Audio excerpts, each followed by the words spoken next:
Welcome, dear friend, to Sleepy Wiki, your quiet haven for gentle knowledge.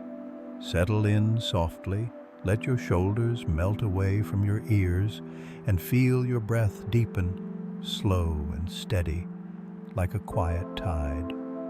Tonight, we'll drift into a subtle landscape, a realm not of hurried competition, but of gentle understanding. Imagine ancient strategists, or even the quiet whisper of nature guiding countless small interactions. We'll explore the delicate art of anticipation, the quiet dance of choices, and the unseen threads connecting decisions, a peaceful pondering known as game theory. It's not about winning or losing, but about observing the subtle patterns that emerge when minds, even sleeping ones, interact. We'll journey through its quiet gardens, seeking only the calm insights it offers, allowing these thoughts to softly lull you toward slumber. If these quiet journeys bring you comfort and ease, a gentle tap on the like button or a soft subscription might help others discover this tranquil space too, when they seek their own restful peace. And now, as the stars begin their silent watch, let us gently step into the quiet, intricate world of game theory. The world outside settles into its nightly hush now, stars beginning their silent, ancient watch. Let us turn our minds to a fascinating realm where choices intertwine and decisions dance in a delicate ballet of consequences. Tonight, we'll embark on a journey back to the very origins of a profound idea, a way of understanding how we, and indeed all living things, navigate the intricate pathways of strategic interaction. We're going to explore the genesis of what we call game theory. Imagine, if you will, the quiet rustle of old manuscripts, the soft glow of a flickering lamplight in a distant century. Long before the term game theory was coined, thoughtful minds grappled with the invisible threads that connect one's actions to another's outcomes. These were often intuitive musings, observations of life's grand chess match, but they lacked a rigorous mathematical framework. One of the earliest whispers in this vast, silent ocean of strategic thought emerged in the 19th century, with a brilliant French mathematician and economist named Augustin Cournot. In 1838, Cournot published his groundbreaking work, Researches into the Mathematical Principles of the Theory of Wealth. Within its pages, he introduced a model for how two competing firms might behave in a market, a duopoly. He wasn't explicitly framing it as a game, but his analysis of how each firm's optimal production decision depended on the other's choice was a foundational insight into strategic interdependence. It was like observing two separate streams, each flowing according to its own course, yet their combined waters would determine the overall river's path. This subtle interplay, where one entity's best move relies on anticipating another's, was a crucial prelude to the grander theories yet to come.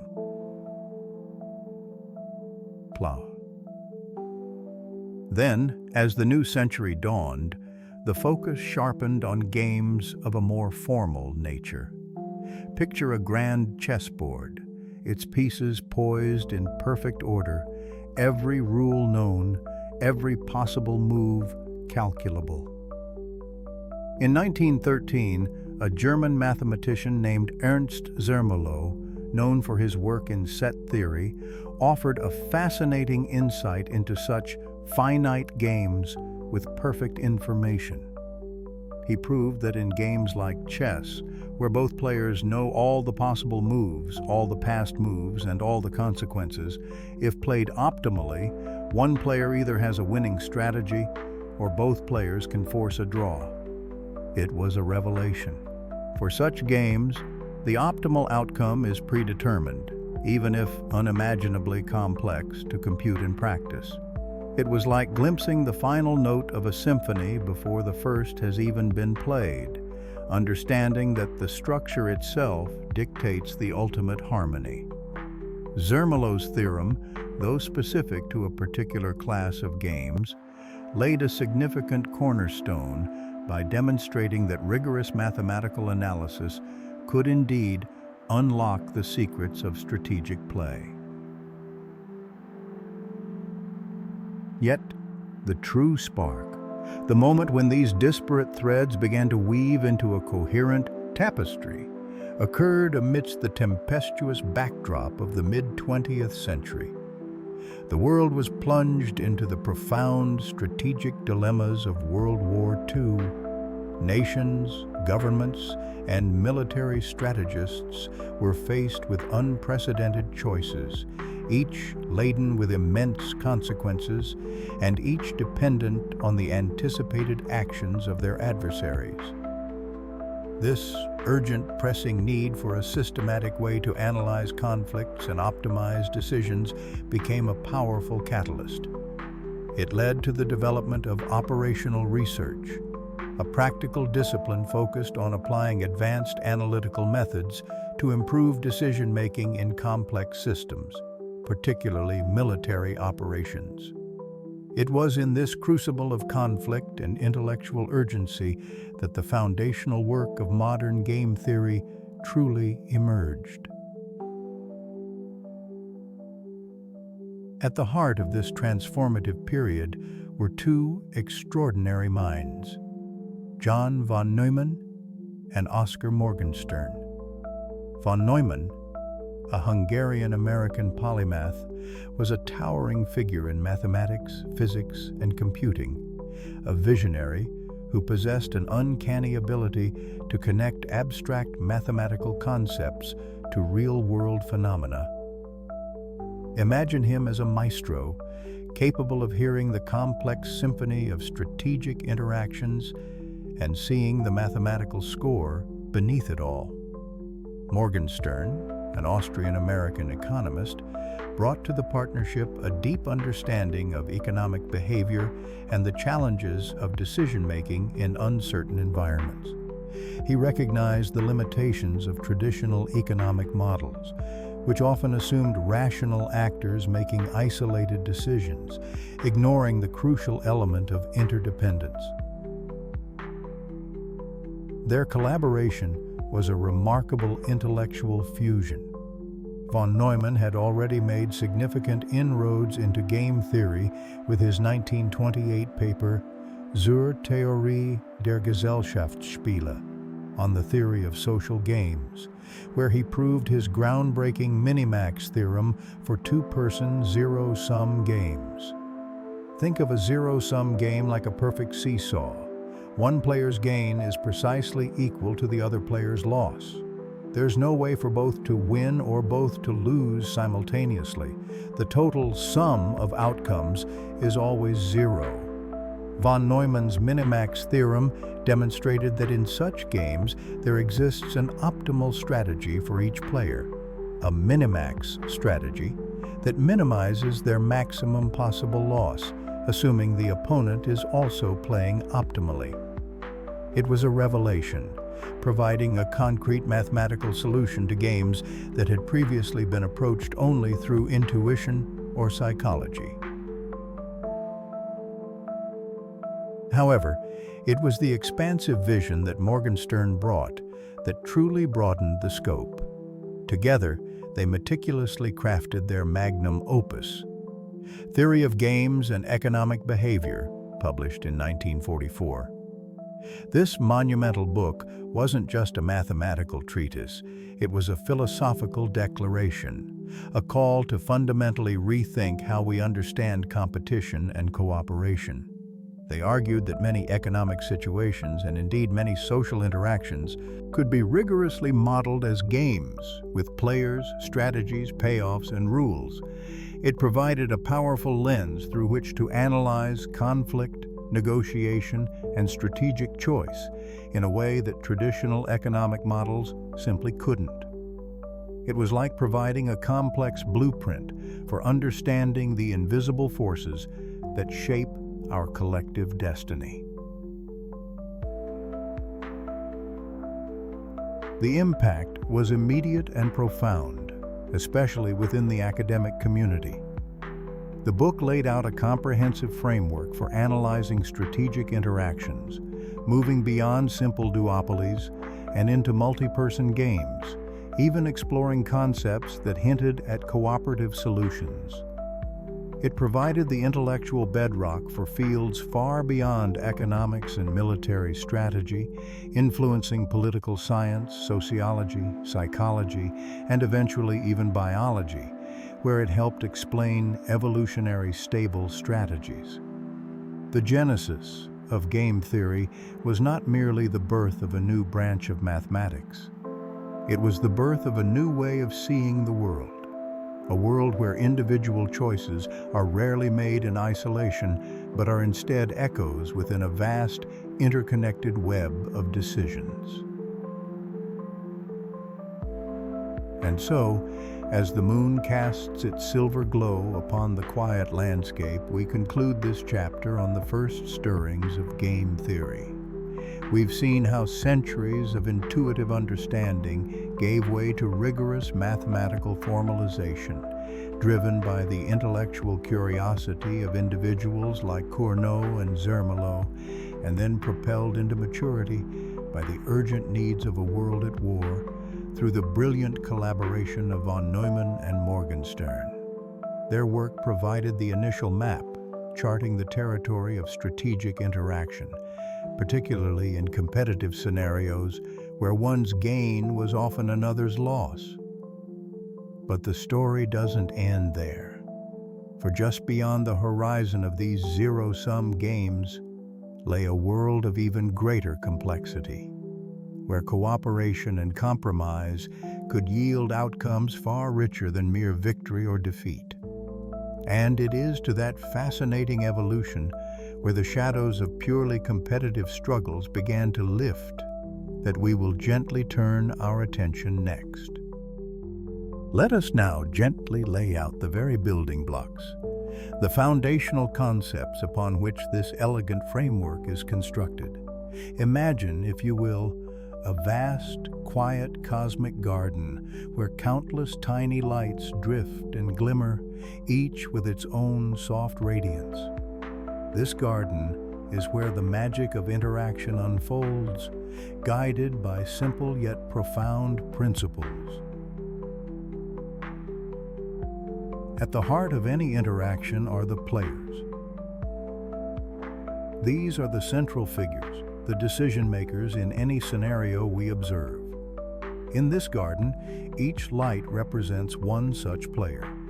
They could be two friends deciding where to meet for a cup of tea, each pondering the other's preferences with quiet consideration. Or they might be two grand nations, considering diplomatic overtures or trade agreements, their choices echoing across continents like gentle cosmic ripples. Perhaps they are mighty corporations, carefully weighing market strategies against their rivals, like neighboring constellations vying for prime viewing, or even individual neurons in a complex brain, subtly influencing each other's firing patterns to reach a collective thought.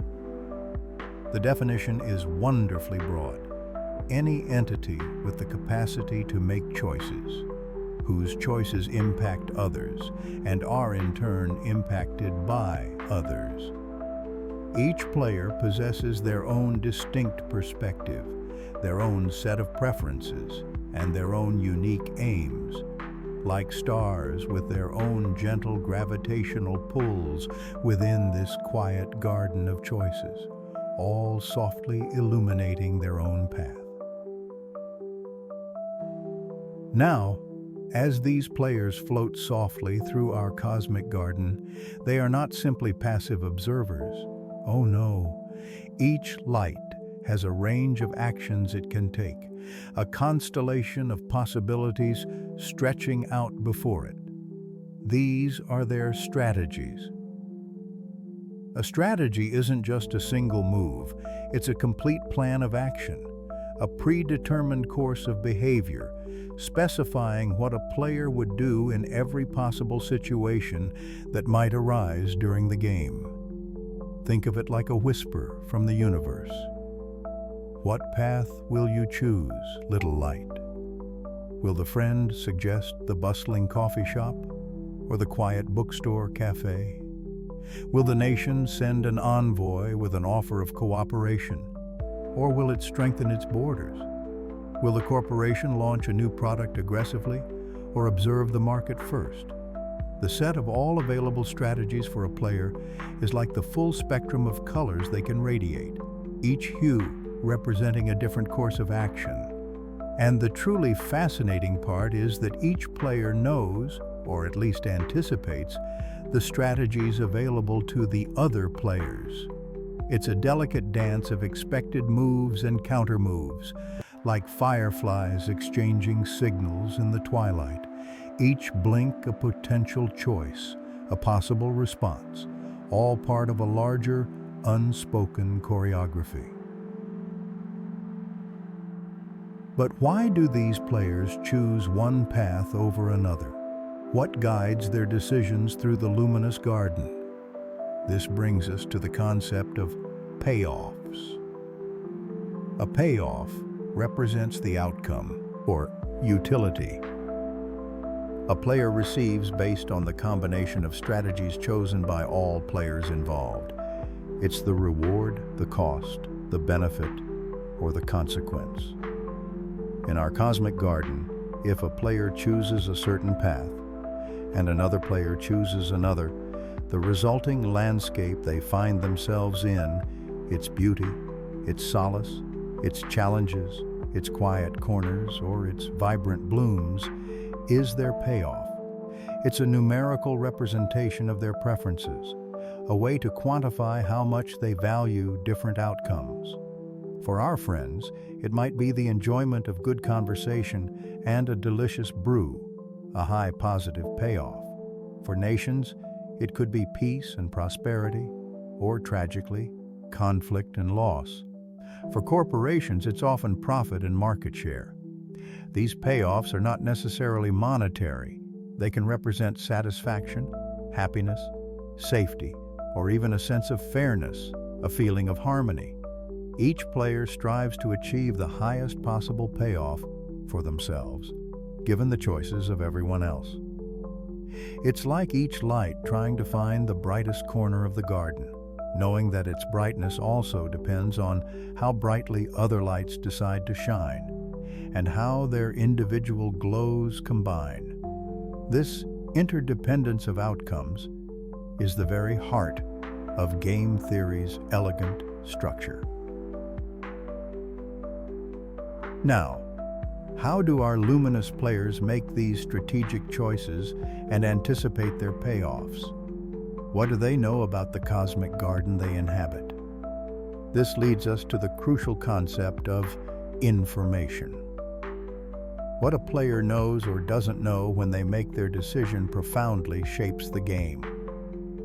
Is the garden bathed in clear starlight, revealing every path and every other player's movement? Or is it shrouded in a gentle mist where only whispers and shadows guide their steps? We speak of some complete information. When all players know the rules of the game, the strategies available to everyone, and the payoffs associated with all possible outcomes. It's like everyone having a perfectly clear, luminous map of the entire cosmic garden, where every detail is softly illuminated. Conversely, incomplete information means some players don't know all of this. Perhaps they don't know another player's exact preferences or their full set of available strategies. It's as if parts of the map are smudged or entire sections are missing, making each step a gentle exploration into the unknown. Furthermore, we distinguish between perfect information and imperfect information. In games of perfect information, players know all the moves that have been made previously by other players. This is common in sequential games, like a game of chess, where every piece's journey is visible on the board.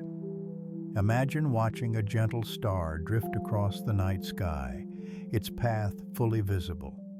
However, in games of imperfect information, players don't know the exact moves made by other players simultaneously. This often occurs in simultaneous games where choices are made at the same time without full knowledge of the other's decisions, like in a classic rock, paper, scissors match, where each player reveals their choice at the same moment. It's like multiple stars winking into existence simultaneously, their individual light appearing without prior knowledge of the other's choices. The quality and quantity of information available to each player is like the ambient light of our garden. It illuminates their options, reveals potential obstacles, and offers glimpses into the intentions of others. The more light, the clearer the path. The less, the more intuition and probabilistic thinking come into play. Underlying all these choices and interactions in our serene cosmic garden is a fundamental assumption: rationality. In game theory, we generally assume that players are rational.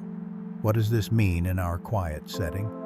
It means each player is assumed to act in their own best interest, making decisions that they believe will maximize their own expected payoff, given their information and their understanding of the game.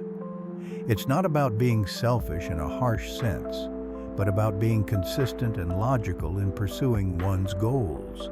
If a player values peace, a rational player will make choices that lead to peace. If a player values profit, a rational player will make choices that lead to profit. They will analyze the available strategies, consider the potential payoffs, anticipate the actions of others, and then choose the course of action that they believe will yield the most favorable outcome for themselves.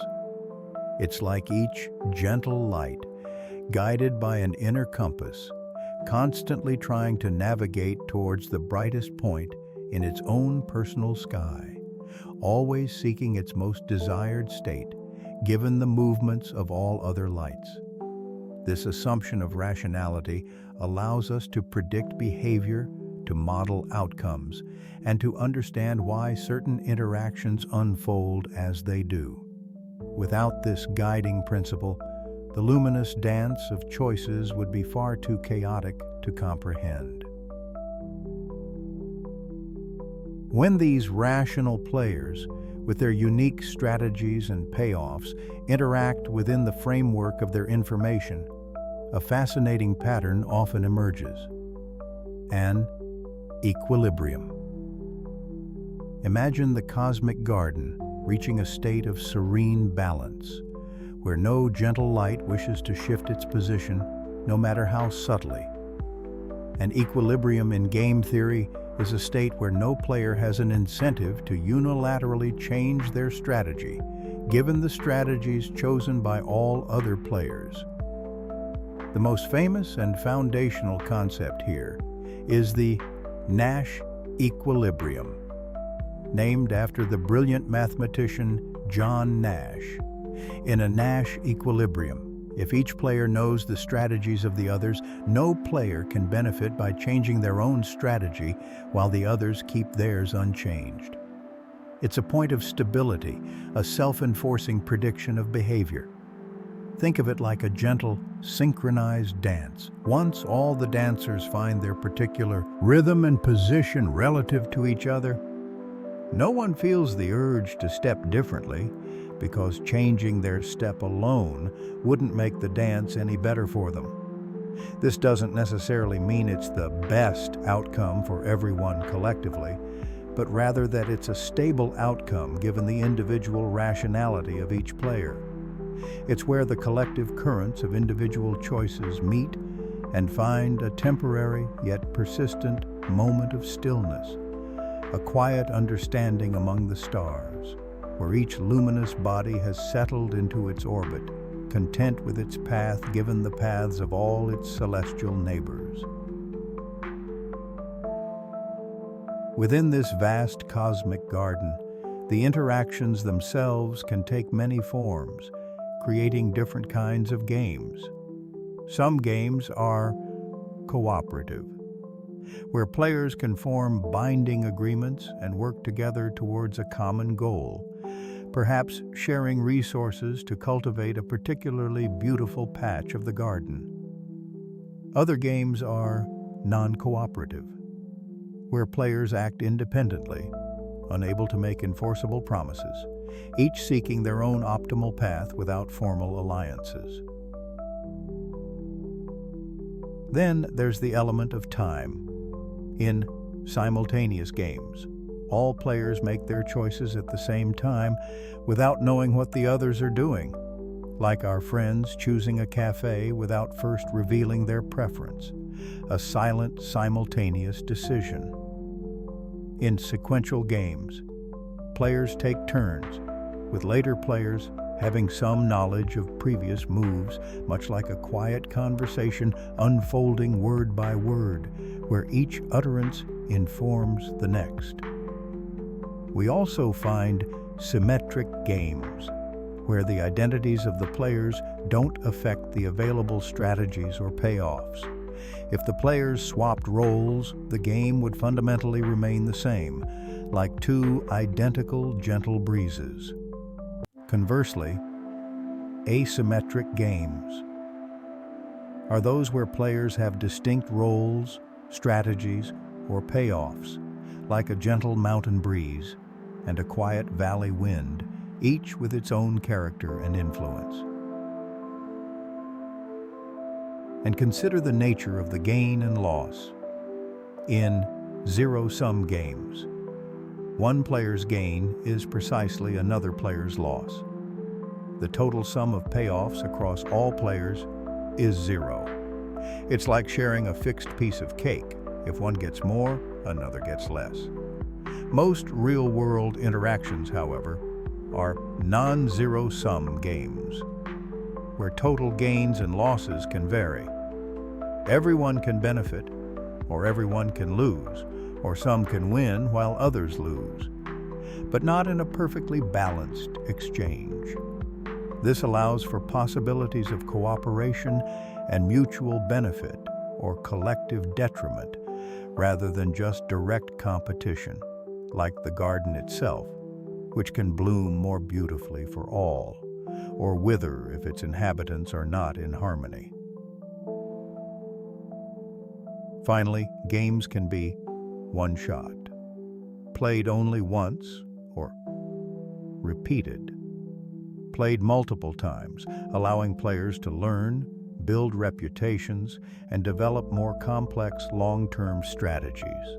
Like two stars orbiting each other, their paths influencing each other, over and over again, gently adjusting with each passing cycle. Each type of game offers a unique lens through which to observe the delicate interplay of choices and consequences in our quiet universe. These fundamental concepts, players, strategies, payoffs, information, rationality, and equilibrium, form the very bedrock of game theory. They are the essential elements that allow us to begin mapping the intricate dance of decision-making, understanding why individuals and groups make the choices they do. As we allow these ideas to settle gently in our minds, perhaps we can begin to see them echoed in the quiet decisions that unfold around us every day, like silent cosmic ripples. And with this foundational understanding, we are now ready to explore how these building blocks come together to form some of the most famous and intriguing scenarios in game theory, offering us deeper insights into the nature of cooperation and competition in the soft glow of our starlit garden.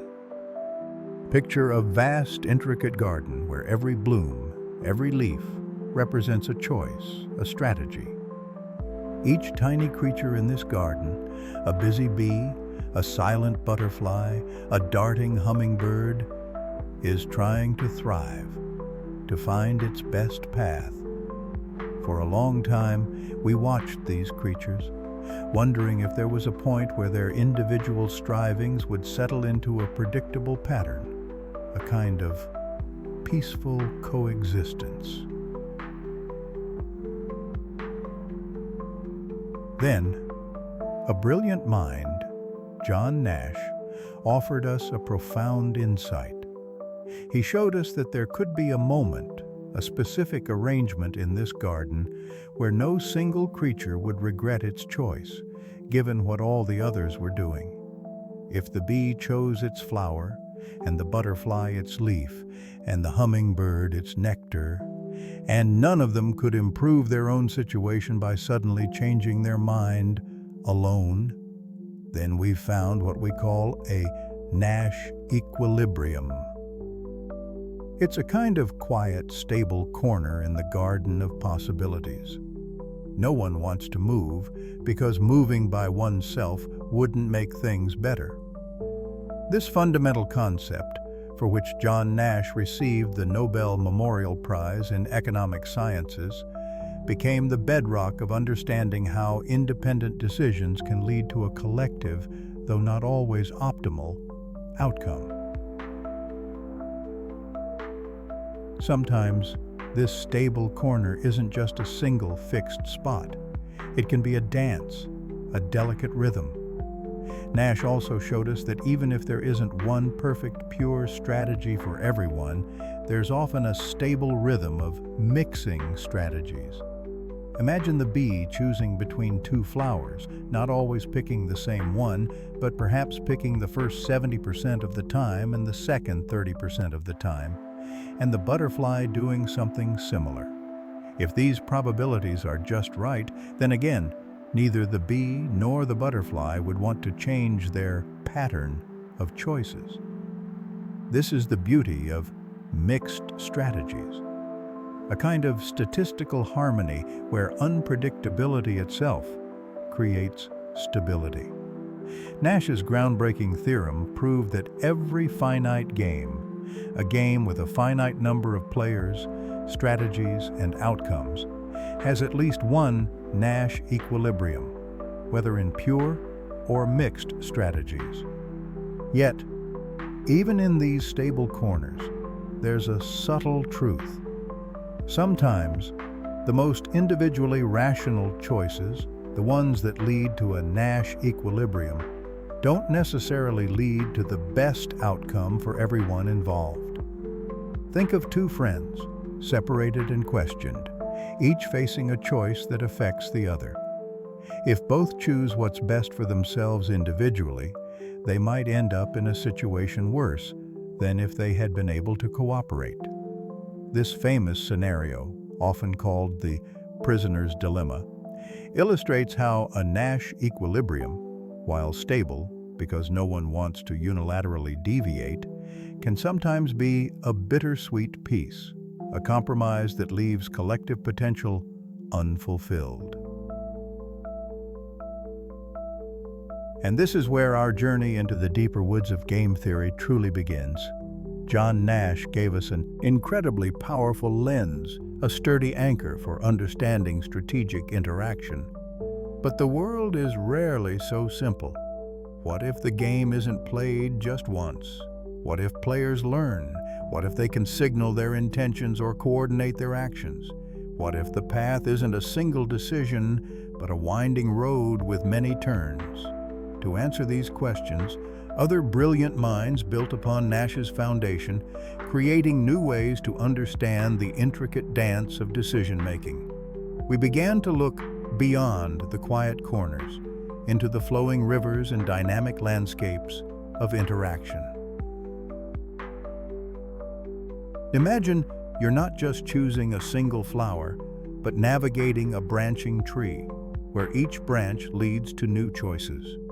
Life, after all, is often a sequence of decisions. In such games, often called extensive form games, The simple Nash equilibrium wasn't always enough. It allowed for empty promises or incredible threats. For instance, a player might threaten to do something drastic in the future if a certain path is taken, even if doing that drastic thing would ultimately hurt them too. If we know they'd hurt themselves, that threat isn't credible. This is where the concept of subgame perfect Nash equilibrium, SPNE, pioneered by figures like Reinhard Selten, comes in.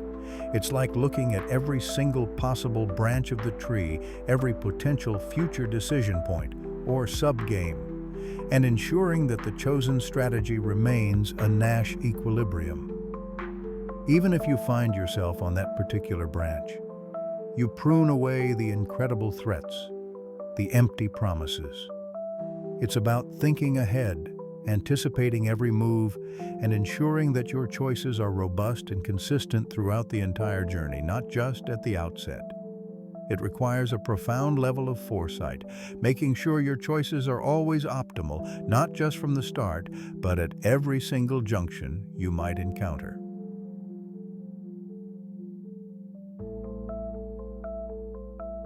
But what if, instead of just thinking ahead, the players could somehow subtly coordinate their actions? What if there was a shared signal, a common understanding that could guide their choices to a better outcome for all? Here enters the idea of correlated equilibrium, conceived by Robert Ullman. Think of it like a traffic light at a busy intersection. Without the light, each driver might choose to go whenever they think it's safest, leading to chaos and perhaps a suboptimal Nash-like deadlock. But with the traffic light, a public signal that tells each driver what to do, they can coordinate. Each driver chooses to stop on red and go on green, knowing that if they follow the signal, they'll have a smoother, safer journey.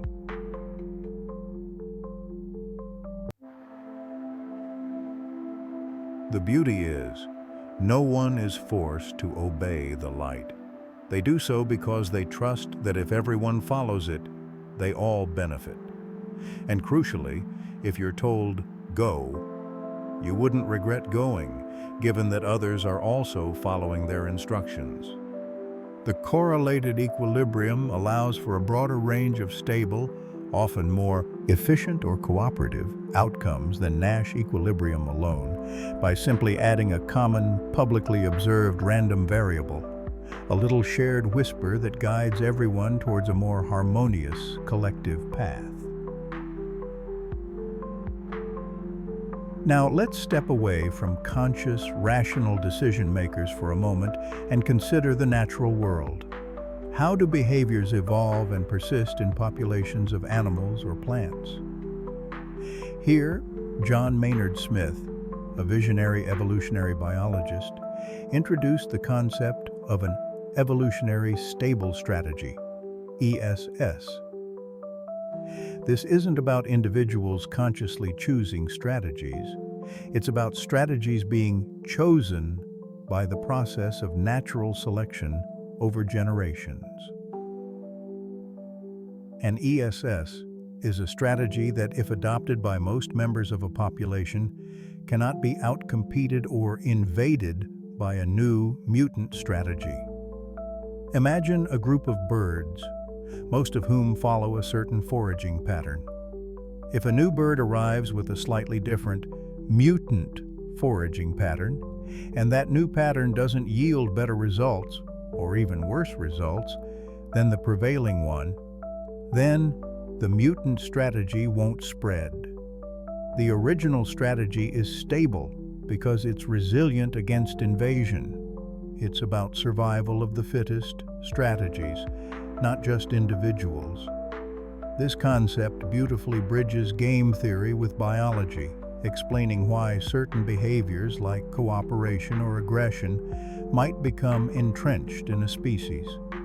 It's a fascinating look at how nature plays its own grand, strategic game, often without conscious thought, but driven by the relentless logic of survival. As the night deepens, we realize that while these equilibria offer powerful lenses, the world is often messier than our perfect models. What if creatures in our garden aren't perfectly rational, all-knowing beings, but rather learn by trial and error, by observing their neighbors, by adapting over time? This leads us into the fascinating realms of behavioral game theory and learning in games, where we explore how real-world players, with their human imperfections and cognitive limits, might eventually find their way to an equilibrium, or perhaps wander in a continuous dance of adjustment. These fields acknowledge the beautiful, sometimes chaotic reality of how decisions truly unfold.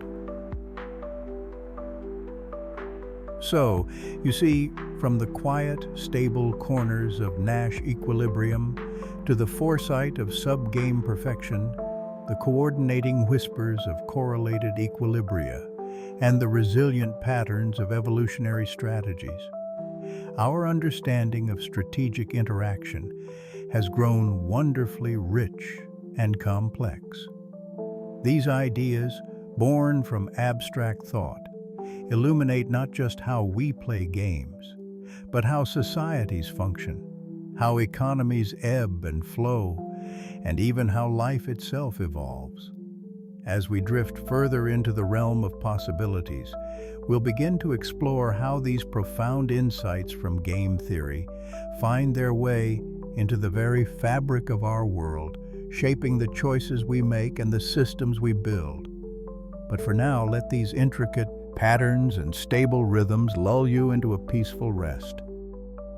Past the whispers of choices and the echoes of decisions, we now find ourselves standing before a vast, wondrous library. Not a library of books, but of games themselves. And just like any good librarian or a botanist in a blooming garden, we need ways to sort and understand what we see.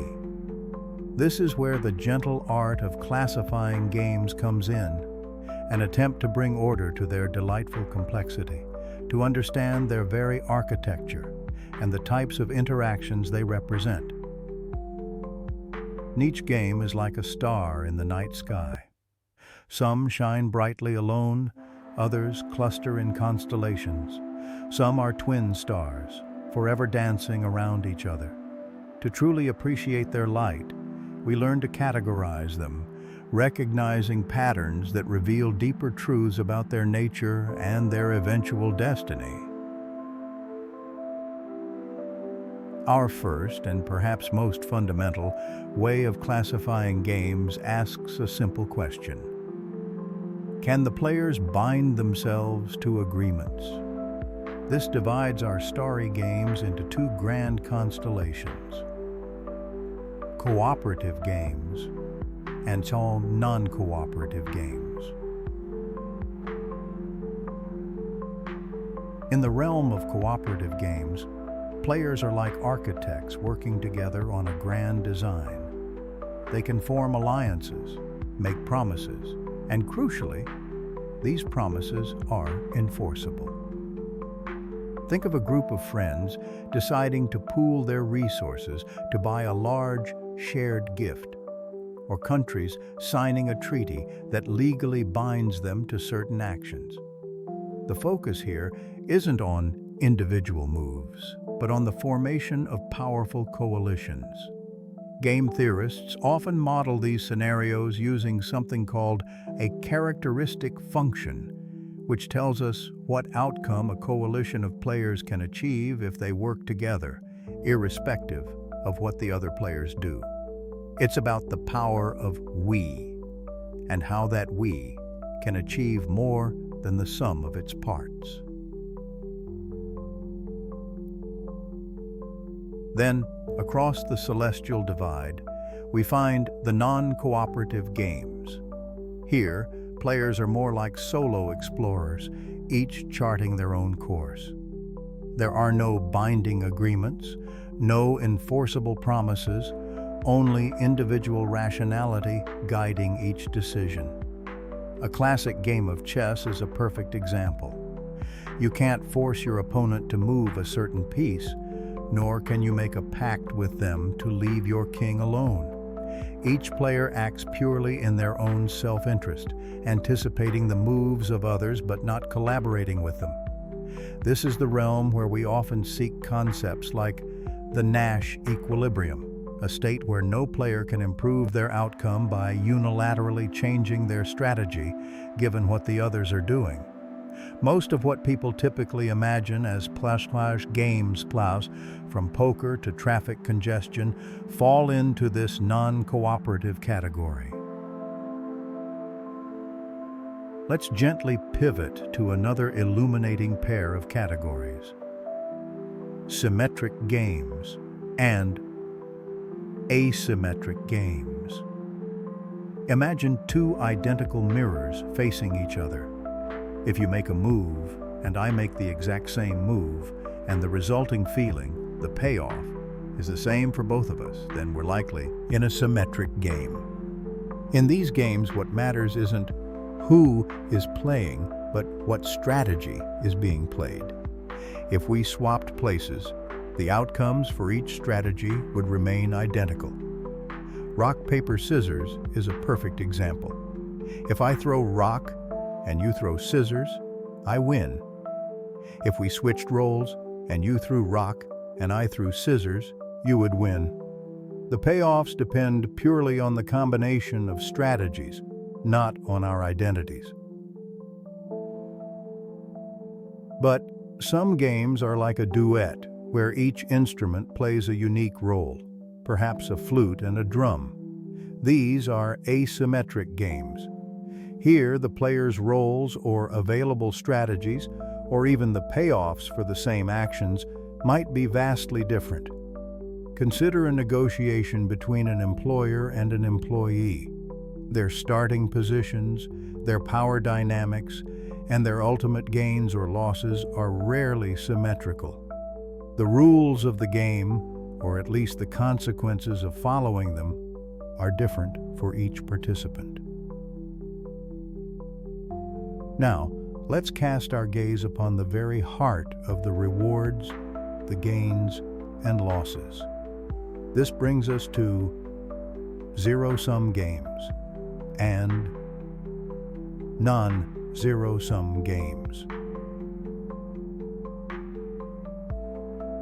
A zero-sum game is like a tightly wrapped package where every gain for one person is perfectly matched by a loss for another.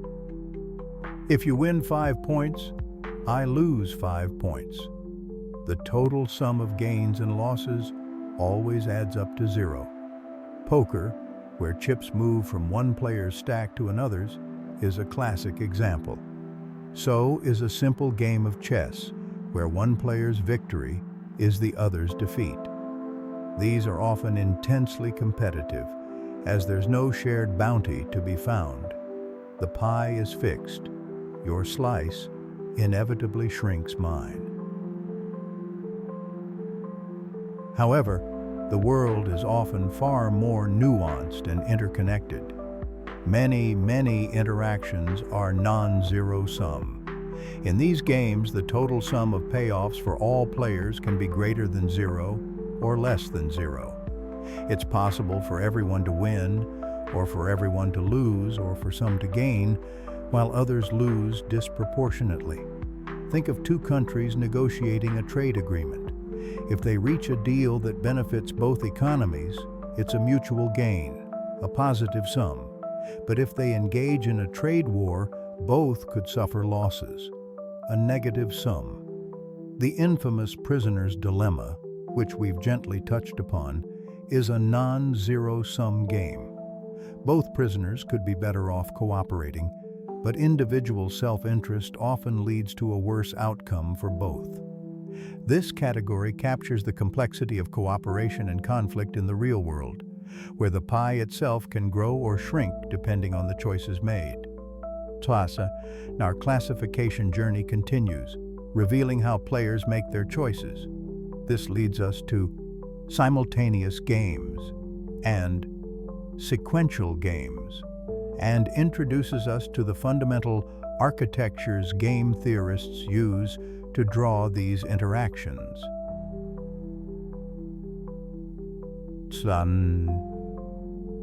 Imagine two people simultaneously deciding whether to choose rock, paper, or scissors.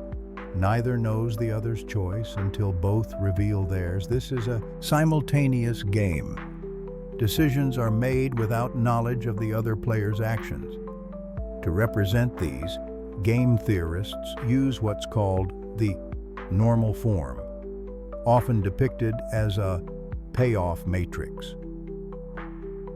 This is a table or grid where rows represent one player's strategies, columns represent another's, and the cells within show the payoffs for each combination of strategies. It's a snapshot, a single moment where choices collide. Now, consider a game of chess. You make a move, then I see your move and make mine. This is a sequential game. Actions unfold over time, and players often have information about previous moves. To represent these, we use the extensive form, which looks like a game tree. Picture a branching tree. The root is the start of the game. Each branch represents a possible action, and each node where branches split is a decision point for a player. The very ends of the branches, the leaves, show the final payoffs. This tree beautifully illustrates the unfolding sequence of choices and their consequences, allowing us to think about strategies that adapt to past actions. Within these sequential games, a crucial distinction emerges: perfect information versus imperfect information. In games with perfect information, like chess, every player knows every move that has been made by everyone else up to their turn. The entire game tree is open and visible. There are no hidden secrets from the past. But life, and many games, are rarely so transparent. In games of imperfect information, players don't know some previous moves or even the current state of the world. Think of a card game like poker, where your opponent's hands are hidden from you, or a military strategy game with a fog of war. These unknowns add layers of intrigue and require players to make decisions under uncertainty, often relying on probabilities and beliefs about what others might be hiding. And this leads us gently to another layer of informational complexity: complete information versus incomplete information. Complete information means that every player knows everything about the game, the rules, the available strategies, and crucially, the payoffs, the motivations and rewards of all other players. It's as if everyone has the full blueprint. Incomplete information, however, means some players don't know everything about another player's type, their true preferences, their risk tolerance, or even their capabilities. Imagine negotiating a salary without knowing your potential employer's budget, or playing against an opponent whose hidden strategy might be radically different from what you expect. These are known as Bayesian games, where players update their beliefs about their opponents as the game progresses. Finally, let's consider the dimension of time itself. Are we playing a game once or many times? This brings us to repeated games. A game played just once is often called a one-shot game, but if the same basic Game structure is played over and over again with the same players. Something remarkable happens. The future casts a shadow over the present. Players can build reputations, punish defections, and reward cooperation. The short-term temptation to betray, so strong in a single prisoner's dilemma, might be overcome by the long-term benefits of sustained cooperation. The possibility of future interactions changes the very nature of present choices.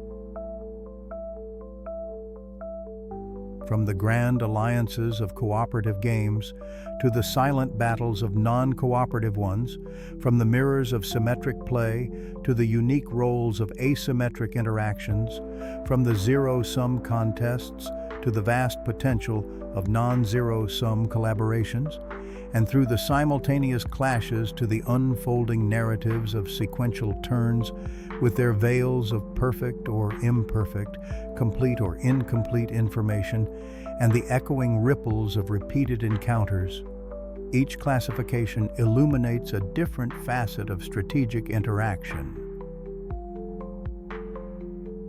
Understanding these classifications is like having a compass and a map for the intricate world of decisions. It allows us to move beyond simply observing games to truly comprehending their underlying dynamics and predicting their potential outcomes. With these tools in hand, we are now ready to explore some of the most famous and illustrative examples of these game types, to see how these classifications come to life in the stories they tell. But that, my friend, is a tale for a moment just beyond this one. Our minds, like gentle explorers in the quietude of this evening, have begun to map the intricate landscapes of strategic thinking. We've seen how game theory, in its purest form, often begins with a beautifully simple yet profoundly powerful assumption: the idea of perfect rationality. Imagine, for a moment, a universe governed by pure logic. In this universe, every participant, every player in our grand game is like a flawless automaton. They possess complete information about the game. They know every possible move, every potential outcome, and the exact value of each reward or penalty for themselves and for everyone else. More than that, they are perfect calculating machines, tirelessly analyzing every permutation, always choosing the path that guarantees the absolute best outcome for their own self-interest. They are never tired, never distracted, never swayed by emotion. This is the bedrock upon which many of game theory's most elegant models are built. A crystalline ideal where every choice is perfectly optimized. It's a magnificent starting point, truly. It allows us to predict, with mathematical precision, what would happen if all players were always unfailingly logical. And for certain abstract systems, or for decisions where the stakes are perfectly clear and the variables few, this assumption serves us remarkably well, guiding us to insights about optimal strategies and stable outcomes.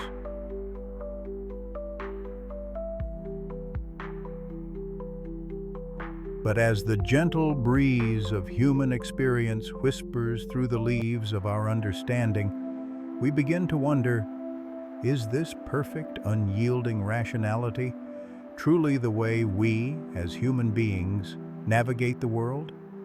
Or are there hidden currents, subtle eddies, and unseen forces that guide our choices, making our decisions far richer and more complex than simple self-maximization? This brings us to one of the most fascinating and humbling aspects of game theory, the exploration of rationality's limits. It's here that the ivory tower of pure logic meets the bustling, sometimes messy, streets of human behavior.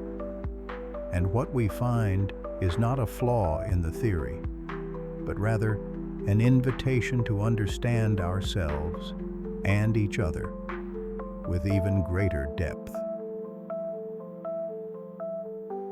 One of the first gentle challenges to perfect rationality came from the brilliant mind of Herbert A. Simon, who introduced the concept of bounded rationality. Imagine trying to navigate a vast, intricate forest with only a small, flickering lantern. You can see the path directly in front of you, perhaps a few trees to either side, but the entirety of the forest, all its hidden clearings and tangled thickets, remains obscured. Simon suggested that our minds, powerful as they are not infinite supercomputers. We have limited cognitive resources, limited time, and limited information. We don't always, or even often, perform an exhaustive search for the absolute optimal solution. Instead, we tend to satisfice, a delightful word blending satisfy and suffice. We look for a solution that is good enough, one that meets our aspiration levels, rather than pursuing the elusive, perfect optimum. Think of choosing a new book to read or a restaurant for dinner. We don't pore over every review of every possible option. We find one that seems appealing and sufficient, and we make our choice. Then, like a kaleidoscope slowly turning, revealing new patterns, we encounter the world of cognitive biases. Pioneering work by psychologists Daniel Kahneman and Amos Tversky, for which Kahneman later received a Nobel Prize, unveiled the systematic ways our minds deviate from purely rational thinking. These aren't random errors, but predictable shortcuts and predispositions that shape our perceptions and decisions. Consider the outframing effect. The way a choice is presented can subtly yet powerfully influence our decision. Imagine a doctor telling you a treatment has a 90% survival rate versus another doctor saying it has a 10% mortality rate. Rationally, these statements convey identical information. Yet, studies show that people are far more likely to choose the treatment when it's framed in terms of survival, highlighting our inherent tendency to be swayed by positive or negative connotations. It's as if our minds have tiny hidden magnets that pull us gently in one direction or another, depending on the orientation of the information. Another profound bias is loss aversion. The pain we feel from losing something is often psychologically twice as powerful as the pleasure we feel from gaining the exact same thing. A bird in the hand, as the old saying goes, is worth two in the bush. This isn't strictly rational from a purely economic standpoint, but it's deeply ingrained in our psychology. It means we're more likely to take risks to avoid a loss than we are to achieve a gain. And what about the availability heuristic? Our minds tend to overestimate the likelihood of events that are easily recalled or vivid in our memory. If a news report constantly highlights plane crashes, we might perceive air travel as riskier than it statistically is, simply because those images are available to our minds. Or confirmation bias, where we instinctively seek out, interpret, and remember information that confirms our existing beliefs rather than challenging them, creating comfortable echo chambers in our thoughts. These biases aren't signs of intellectual weakness. In many cases, they are efficient mental shortcuts, evolved to help us make rapid decisions in a complex and uncertain world. They allow our brains to conserve energy, to quickly categorize and respond, even if it means sacrificing a degree of perfect, cold calculation. Beyond these fascinating cognitive shortcuts, there are the rich, warm currents of emotions and social preferences. Pure rationality suggests we are solitary agents, always maximizing our own individual utility.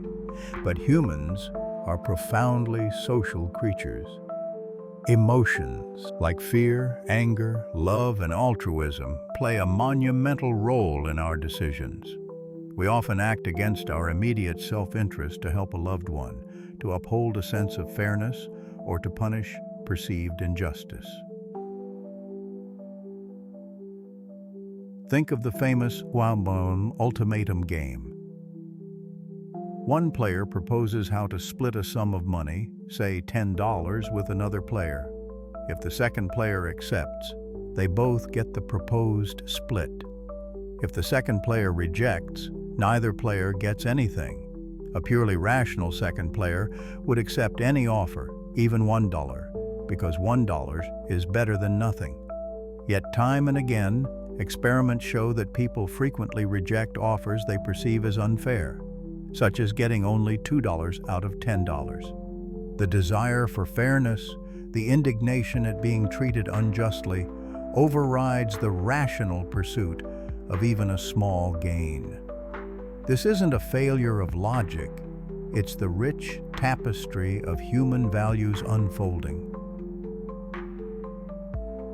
Even the very structure of our brains reflects this dynamic tension.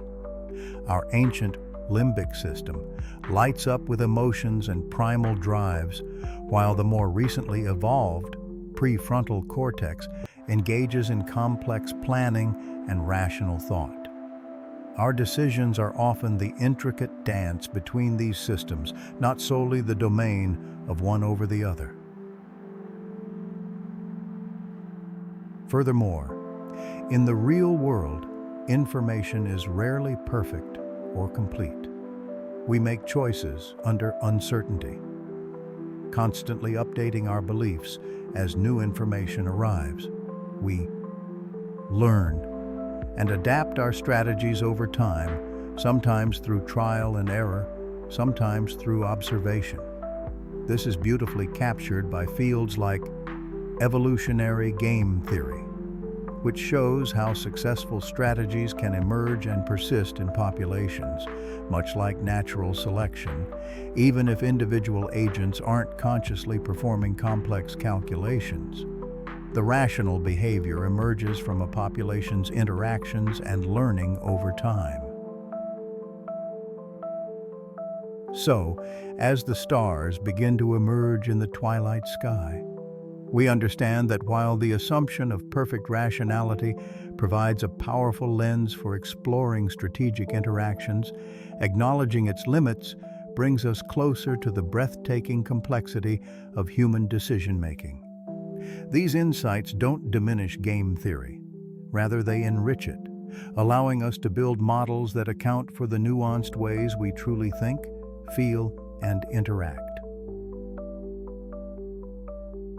And with this deeper understanding of the human element, we can now begin to peer into even more intricate strategic scenarios.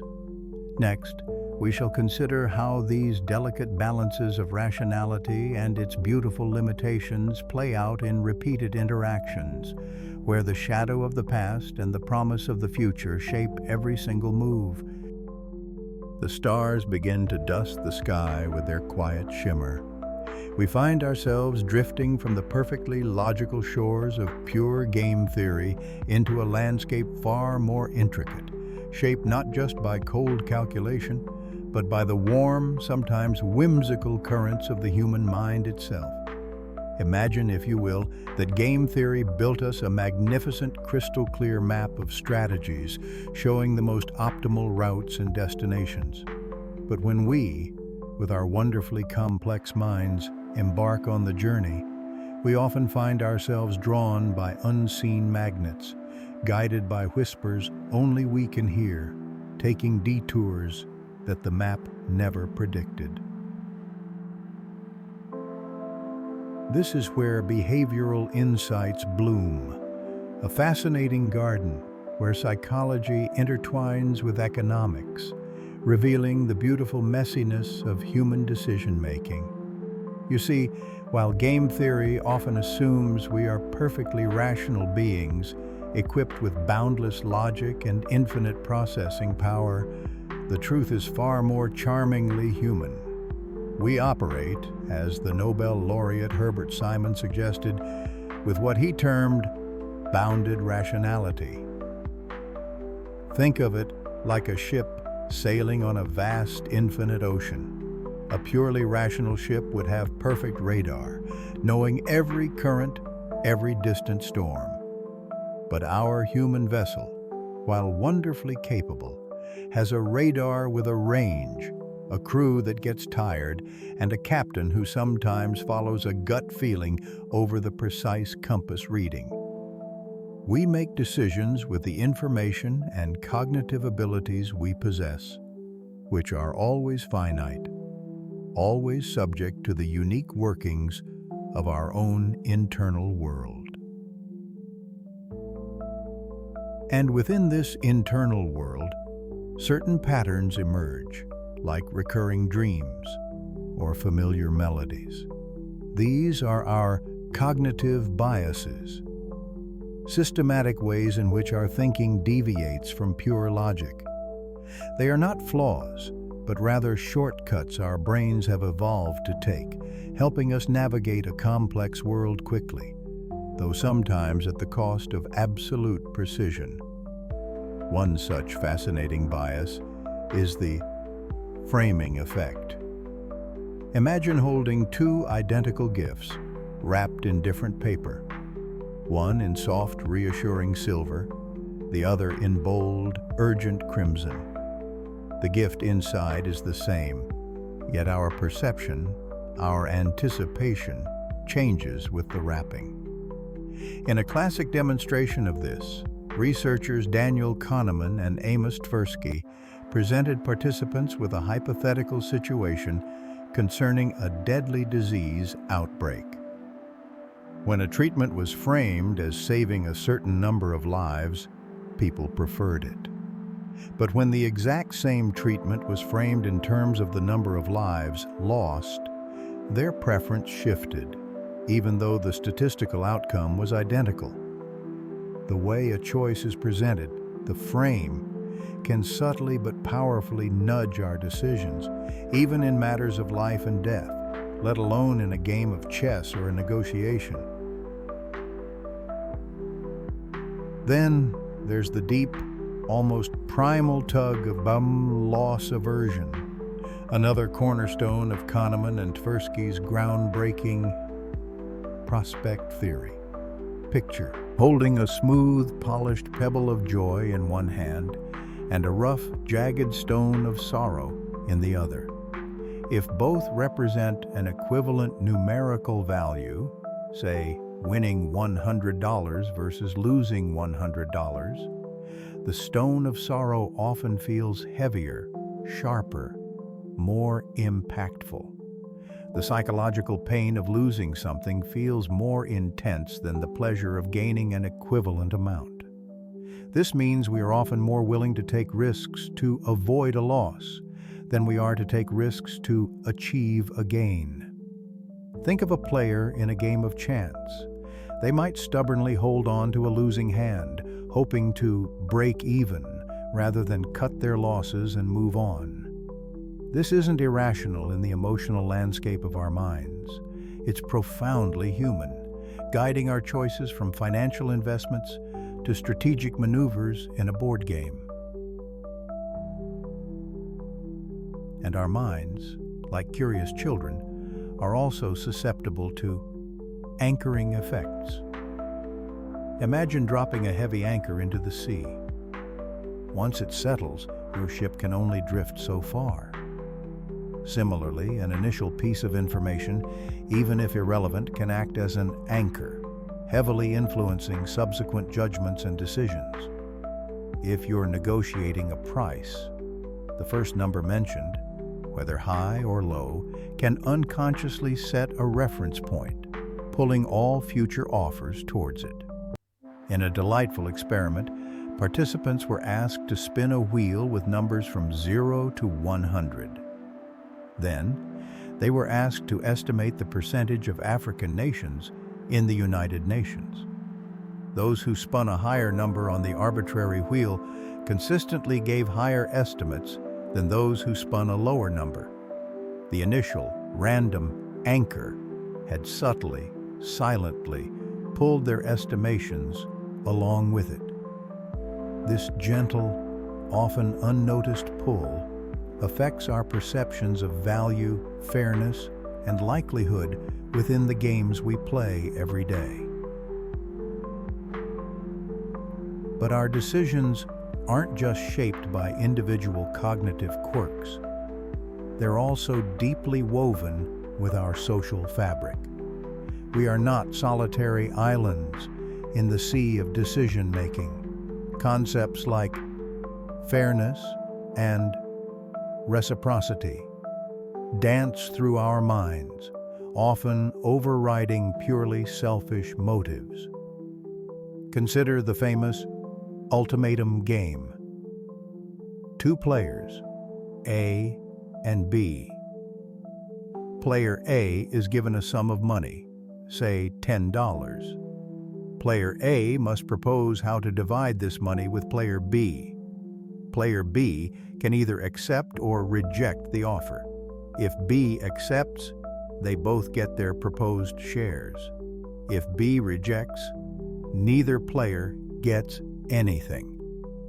Pure game theory would suggest player A should offer player B the smallest possible amount, say $1, and player B should accept because $1 is better than nothing. Yet, in countless real-world experiments, people often reject offers they perceive as unfair, typically less than 30 to 40% of the total, even if it means sacrificing their own gain. The sting of perceived injustice, the desire for a balanced scale, is a powerful motivator, shaping our willingness to cooperate or to stand firm. And then there is trust, that fragile, invaluable currency of human interaction. The willingness to be vulnerable, to believe that another player will uphold their end of an unwritten bargain, can unlock possibilities that purely self-interested strategies might never reveal. In trust games, players often choose to invest resources in another, hoping for a larger return, even knowing the other player could abscond with everything. This leap of faith, this willingness to believe in shared prosperity, shows that our games are not just about personal gain, but about the intricate dance of relationship and mutual expectation. These behavioral insights remind us that the players in game theory are not abstract equations, but living, breathing individuals full of hopes and fears, memories and dreams. Our minds are not cold, calculating machines, but warm, intricate tapestries woven with biases, emotions, and social instincts. And understanding these human elements allows us to paint a far richer, more nuanced portrait of strategy and interaction, not just in boardrooms or battlefields, but in the gentle negotiations of our daily lives.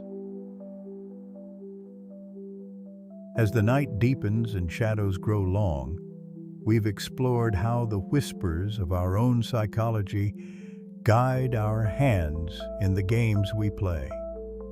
Next, we shall turn our attention from these internal landscapes to the vast, external worlds, where game theory finds its most profound and sometimes surprising applications, in realms as grand as global politics and as tiny as the cells within our bodies.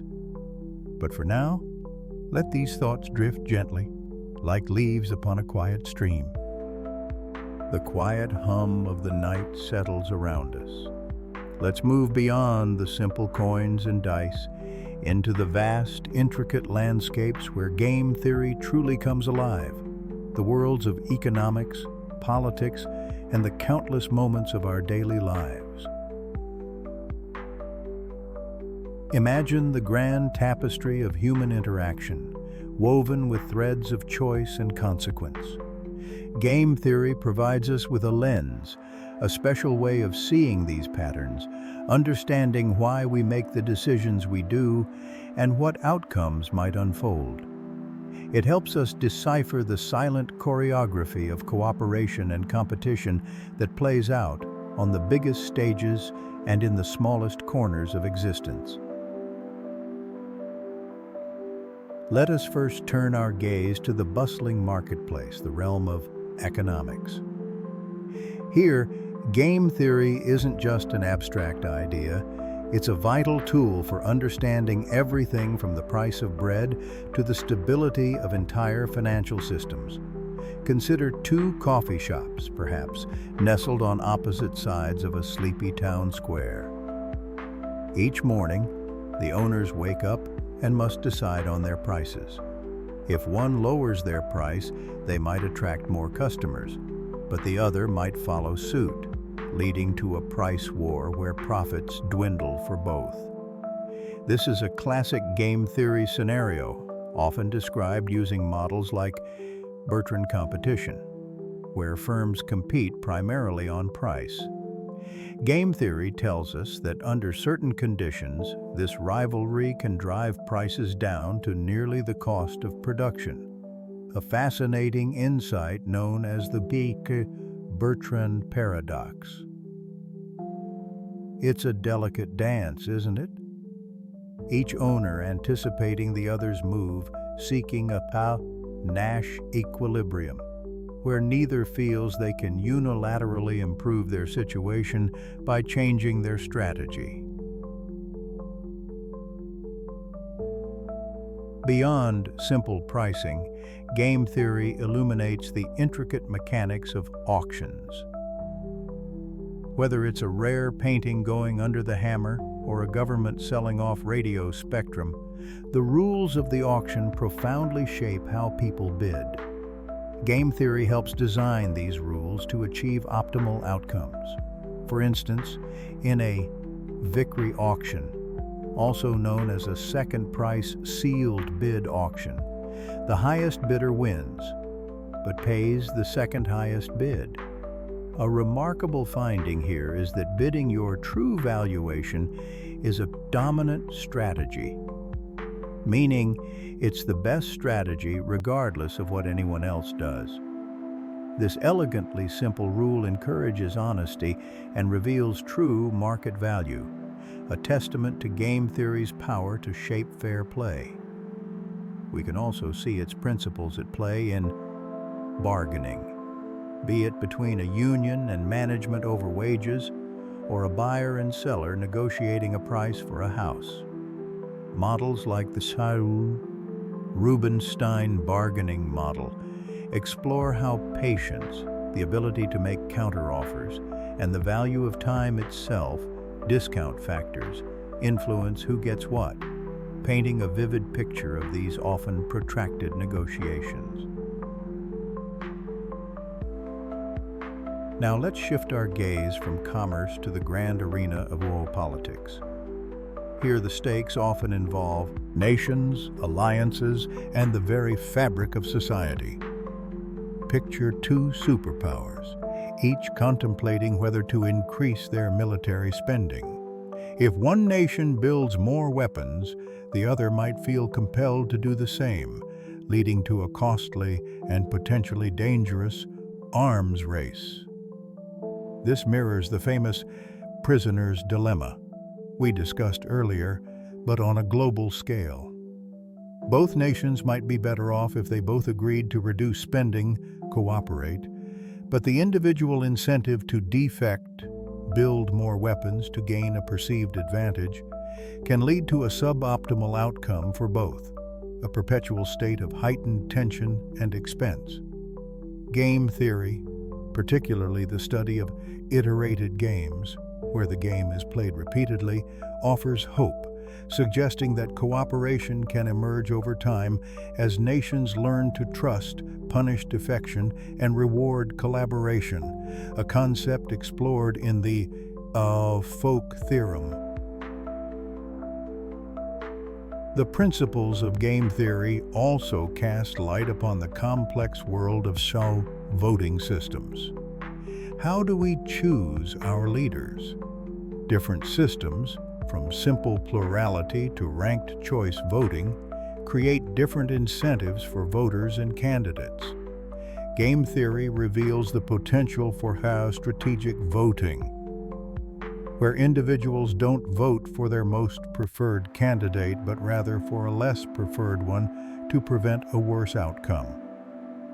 It also highlights the challenges as encapsulated by Arrow's impossibility theorem, which demonstrates that it's impossible to design a voting system that perfectly satisfies a few desirable criteria simultaneously.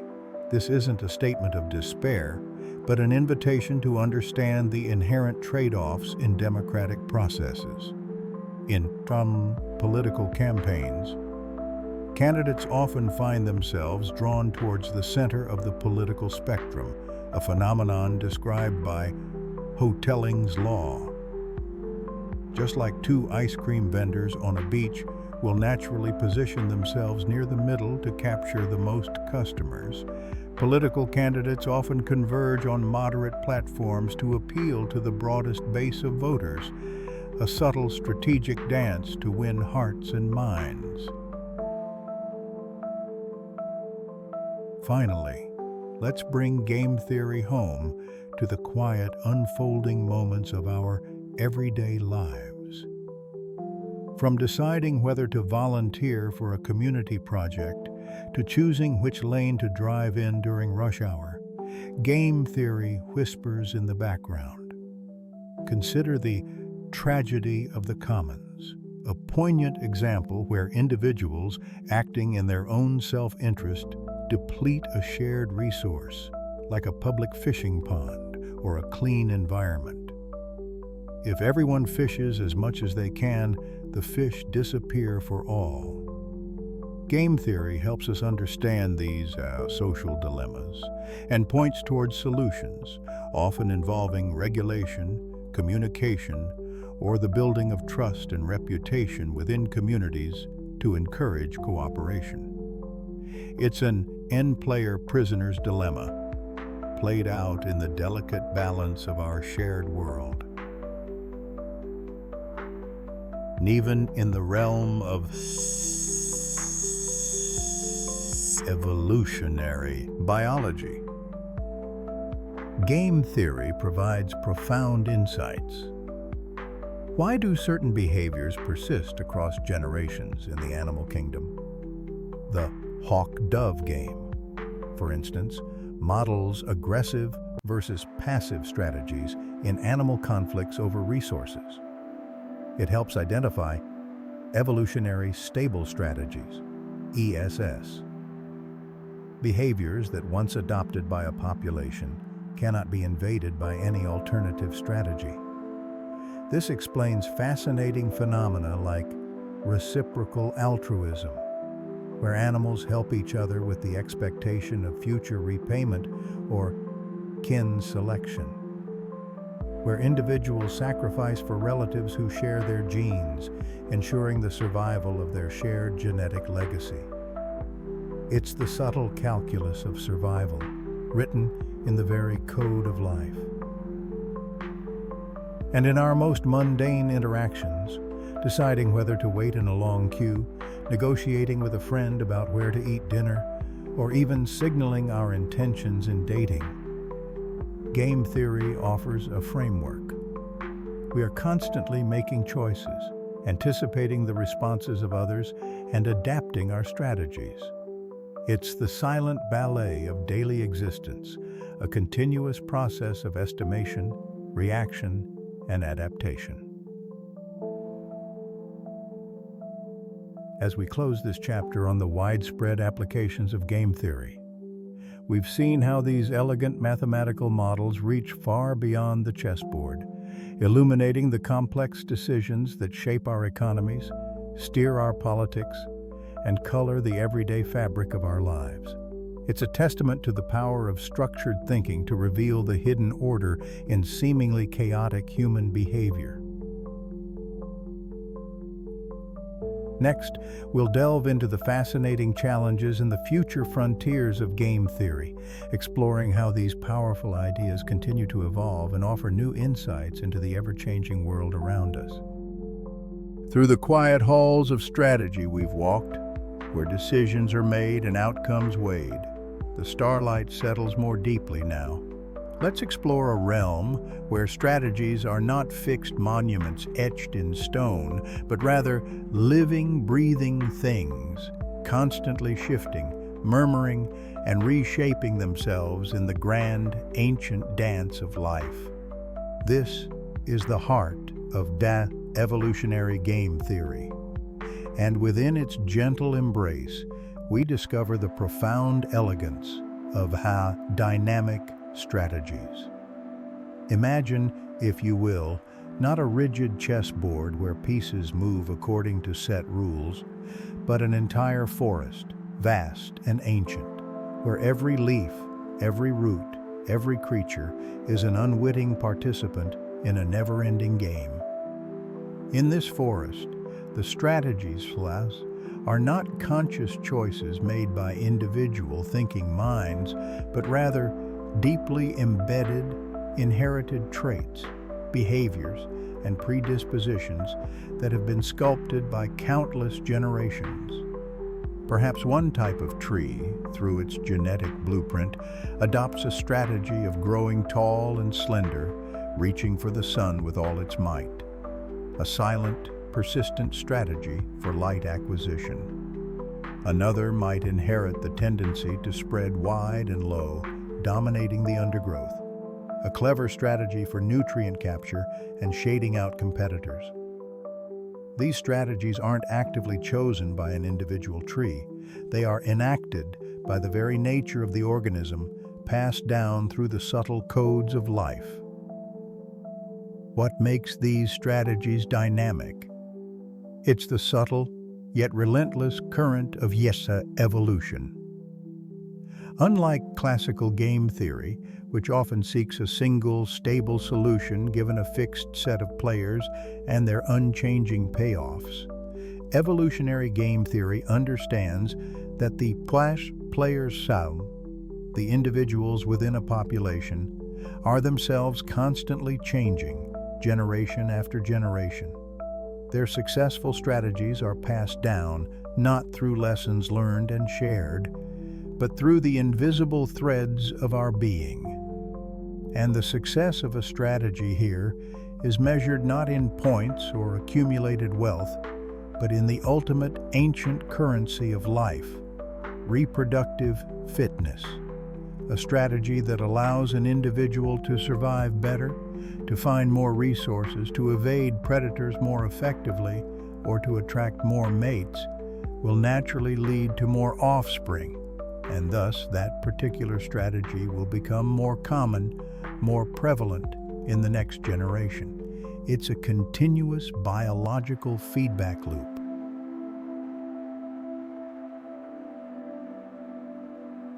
Think of it like an invisible river, slow and deep, flowing through our imagined forest.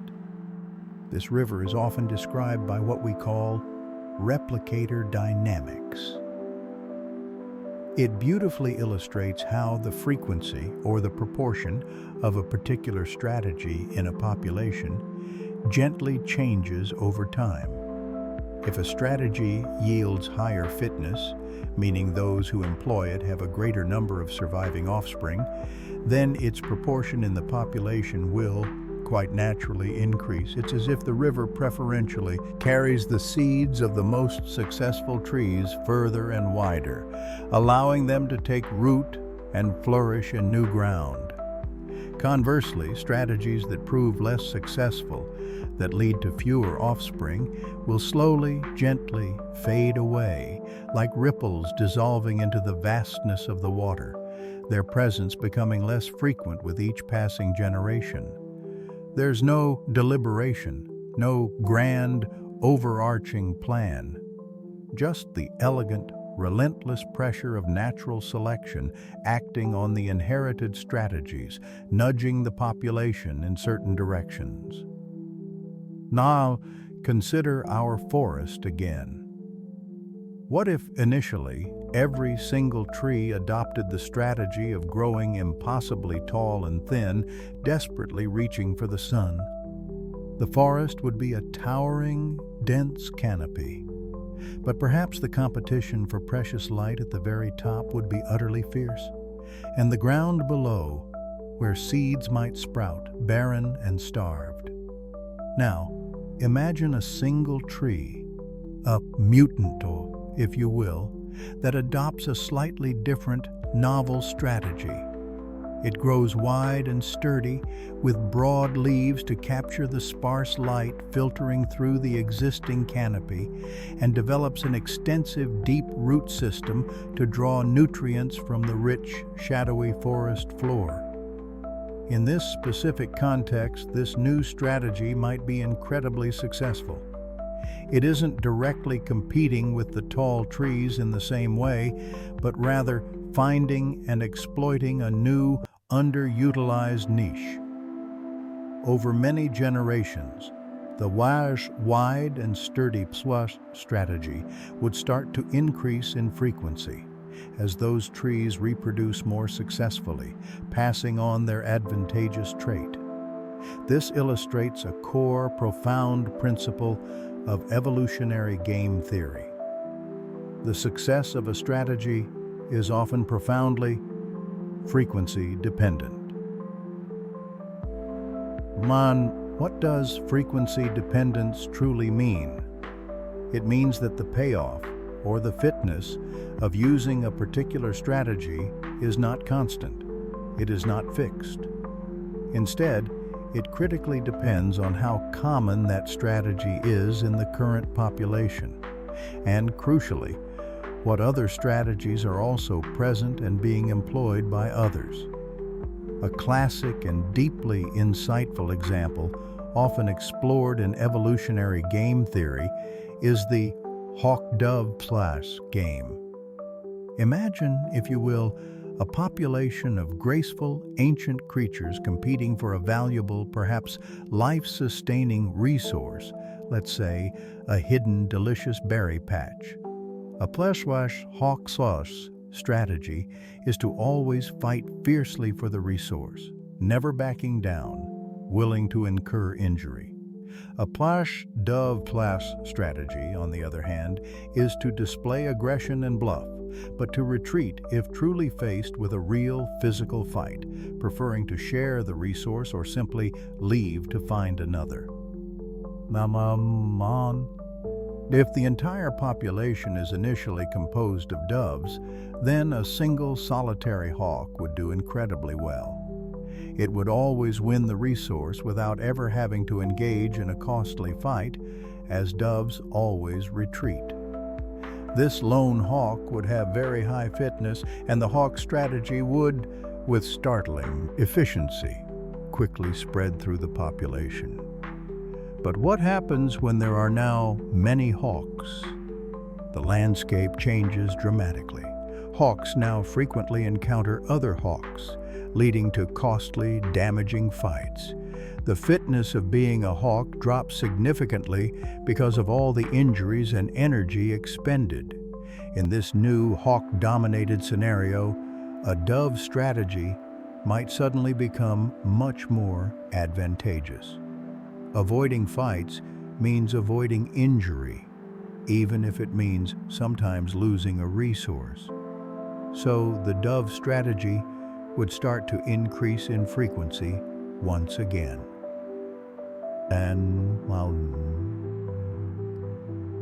this fascinating back and forth, this intricate, ceaseless dance between strategies, often leads to a profoundly dynamic equilibrium.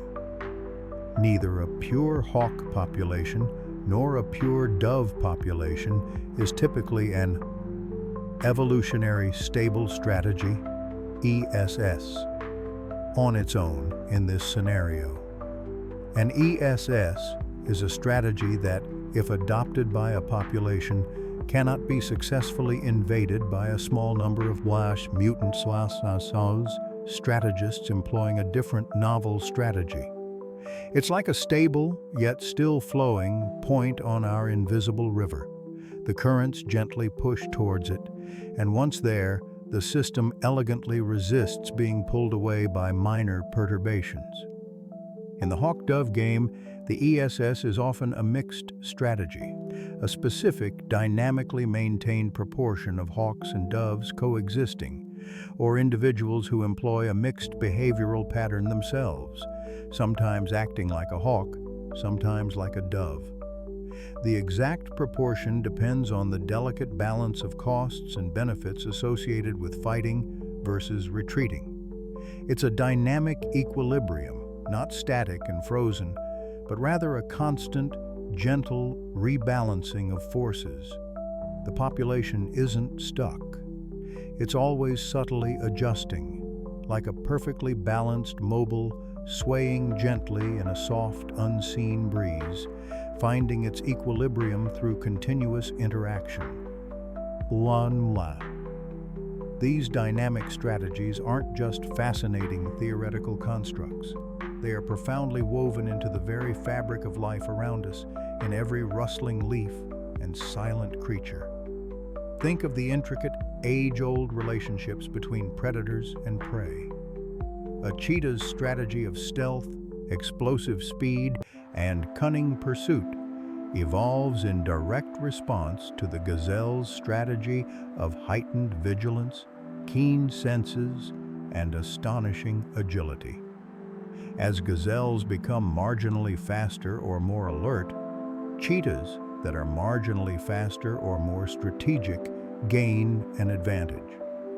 This is a continuous, relentless, co-evolutionary arms race, where the strategies of one species are constantly pushing the other to new heights, always dynamic, always adapting, never truly reaching a final state. Neither side can afford to stand still. Stagnation means extinction. Nor consider the invisible yet immensely powerful world of microorganisms. Bacteria develop sophisticated strategies to resist antibiotics, a powerful and ancient defense mechanism. In response, human ingenuity develops new antibiotics, new strategies to overcome their resistance. This is a global, constantly evolving game, a microscopic battlefield driven by dynamic strategies where survival and replication are the ultimate payoffs. The strategies of virulence, of drug resistance, of biofilm formation, they all change and adapt in response to the environmental pressures and the strategies of their microbial competitors or their hosts. Even within complex social structures, whether in animal groups or human societies, we see dynamic strategies constantly at play. In groups of animals, individuals might adopt different beneficial roles. Some are bolder explorers, venturing into the unknown. Some are cautious guardians, watching over the group. Some are diligent foragers, tirelessly seeking food. The success of each role, each strategy, can depend crucially on the proportion of other roles within the group, leading to dynamic shifts over time, a constantly renegotiated social contract without any conscious thought or formal agreement. It's a collective intelligence evolving through the differential success and replication of various behavioral patterns. So, as we watch the stars twinkle outside, each a distant, ancient light, let's remember that the strategies of life are not rigid blueprints or unchangeable decrees. They are flowing rivers, ever-changing tides, shifting sands, and whispering winds, forever in motion, forever adjusting, forever interconnected. Evolutionary game theory, with its profound focus on dynamic strategies, paints a magnificent picture of a living world where balance is achieved not through static perfection or unchanging states, but through continuous, elegant adjustment, through a never-ending dialogue of adaptation. It's a grand symphony where every instrument's unique tune influences the others, creating a constantly evolving, harmonious, yet always changing melody that echoes across the eons. And with that gentle, resonating thought, we prepare to drift a little deeper, to explore another fascinating facet of this intricate world of games and decisions as we next turn our attention to the intriguing concept of. Sometimes the most intriguing puzzles aren't about what everyone knows, but what remains hidden, like a quiet secret, whispered only to a few. Imagine a vast, starry night where some constellations are brilliantly clear, while others are veiled by a gentle nebula, visible only to those with a special telescope. This unevenness in knowing, this mist that settles over certain information, is what we call information asymmetry.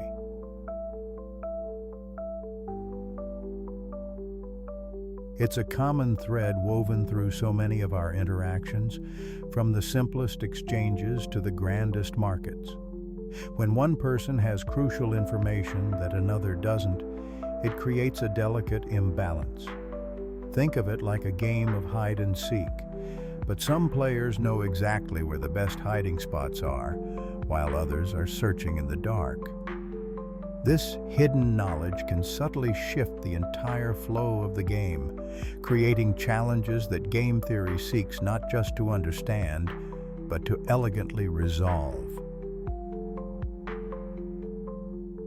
And one of the most profound challenges arising from this information asymmetry is something called adverse selection. Picture a tranquil orchard where a farmer has gathered a beautiful basket of apples. Some are crisp and perfect, glistening with dew, while others perhaps have a small unseen bruise beneath their skin. You, the potential buyer, can't discern the hidden bruise, but the farmer knows exactly which apples are which. If you offer a fair price for an average apple, the farmer will naturally prefer to sell you the slightly bruised ones, keeping the perfect ones for themselves or for a higher price they know they can command elsewhere. Over time, if you keep offering that average price, only the less than perfect apples, the lemons, as economists sometimes call them, drawing from the classic example of the used car market, will remain available. The good apples simply vanish, as the informed party acts on their private knowledge before the transaction takes place, leading to a poorer quality market for everyone. This phenomenon isn't limited to fruit or cars. Consider an insurance company. They don't know who among their applicants is a careful, low-risk driver and who is a reckless, high-risk one. If they offer an average premium, only the high-risk drivers might find it appealing, as the low-risk drivers might feel it's too expensive for their safe habits. The pool of insured drivers then becomes skewed towards higher risk, forcing premiums up for everyone and potentially driving away even more low-risk customers. It's a spiral caused by hidden information at the point of entry. But information asymmetry doesn't just create issues. Before a deal is struck, it also poses a quiet challenge after an agreement is made. This is where we encounter the concept of moral hazard. Think of a diligent gardener tending a beautiful flower bed. As long as the owner is watching, the gardener prunes meticulously, waters carefully, and removes every tiny weed. But what if the owner goes away for a long trip and the gardener knows they won't be checked on until their return?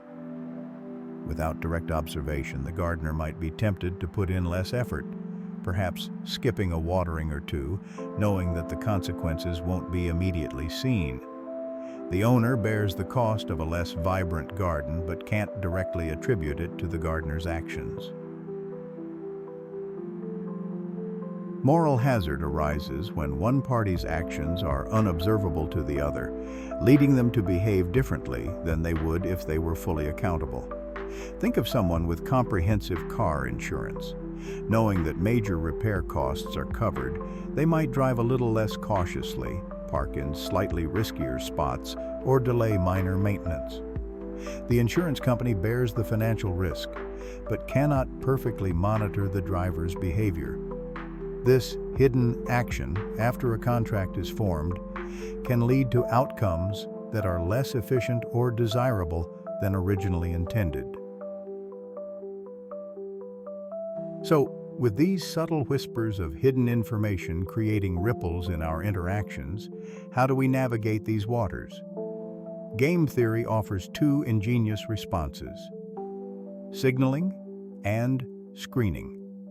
Signaling is when the informed party takes deliberate actions to credibly reveal their private information. Imagine a proud peacock displaying its magnificent tail. It's an honest signal of its health and genetic quality, as only a strong, fit bird could grow and maintain such an elaborate, energy-intensive display. In human terms, a university degree can be a signal of a job applicant's intelligence, diligence, and ability to commit. It's not just the knowledge gained, but the act of earning the degree that sends a signal to employers about their underlying qualities. Similarly, a long warranty on a product can be a signal from the manufacturer that they believe their product is of high quality, as they wouldn't offer such a warranty if they expected it to break down often. Screening, on the other hand, is when the uninformed party designs a mechanism or offers choices to induce the informed party to reveal their private information. Imagine you're selling tickets to a play, but you don't know who is truly passionate about theater and willing to pay more, and who is only mildly interested. You could offer two types of tickets: a standard ticket and a premium ticket with special perks, better seats, perhaps a backstage tour, at a much higher price. Those who are truly passionate will self-select into the premium category, revealing their preference, while others will choose the standard option. The different offerings act like a filter, allowing individuals to sort themselves into groups based on their hidden preferences or characteristics. Insurance companies use screening when they offer different policies with varying deductibles and premiums. Customers then screen themselves by choosing the policy that best matches their perceived risk level. These strategies, signaling and screening, are powerful tools for navigating informational asymmetries. But what if we could go a step further? What if we could become the architects of the very game itself? This is the grand ambition of mechanism design.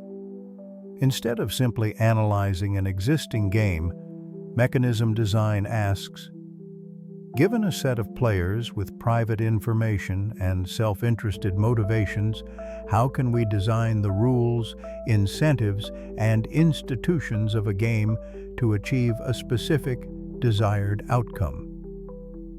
It's like being a celestial clockmaker, not just observing the gears, but carefully crafting each one, adjusting springs and levers to ensure the entire apparatus moves with purpose and harmony. The goal of a mechanism designer might be to allocate resources efficiently, to ensure fair bidding in an auction, to encourage truthful reporting of environmental damage, or to provide public goods like clean air or national defense. The challenge is immense because players are strategic. They will try to use their private information to their own advantage. The mechanism must be designed to align individual incentives with the collective good, even when those individuals are looking out for themselves. A foundational insight in mechanism design is the revelation principle. This remarkable idea gently suggests that for any outcome that can be achieved by any complex, indirect mechanism, it can also be achieved by a simpler, direct mechanism, where players are simply asked to truthfully report their private information, and it is in their best interest to do so. Imagine you're trying to figure out how to divide a delicious cake fairly among several friends who all have different preferences for cake versus frosting. Instead of making them play a complicated game of trading slices, the revelation principle suggests we can design a system where each friend simply states their true preferences, and our system then allocates the cake perfectly, knowing that each friend was incentivized to tell the truth. It greatly simplifies the design problem, allowing us to focus on creating systems where honesty is the best policy. For a mechanism to work, it must satisfy two crucial conditions. First, it must be incentive compatible. This means that each player's optimal strategy must be to act exactly as the designer intended, typically by truthfully revealing their private information. It's like building a pathway where the easiest and most rewarding route is always the one that leads to the collective goal. Second, it must be individually rational. This means that every player must prefer participating in the mechanism to not participating at all. They must feel they are gaining something, or at least not losing out, by joining the game. If the stakes are too high or the potential rewards too low, players simply won't step onto the playing field. Consider the design of a transparent auction system. A good mechanism designer creates rules where bidders are incentivized to bid truthfully or reveal their true valuations for an item, without fear of overpaying or revealing too much to competitors. The famous Vickery auction, for instance, is designed so that the winning bidder pays the price of the second highest bid.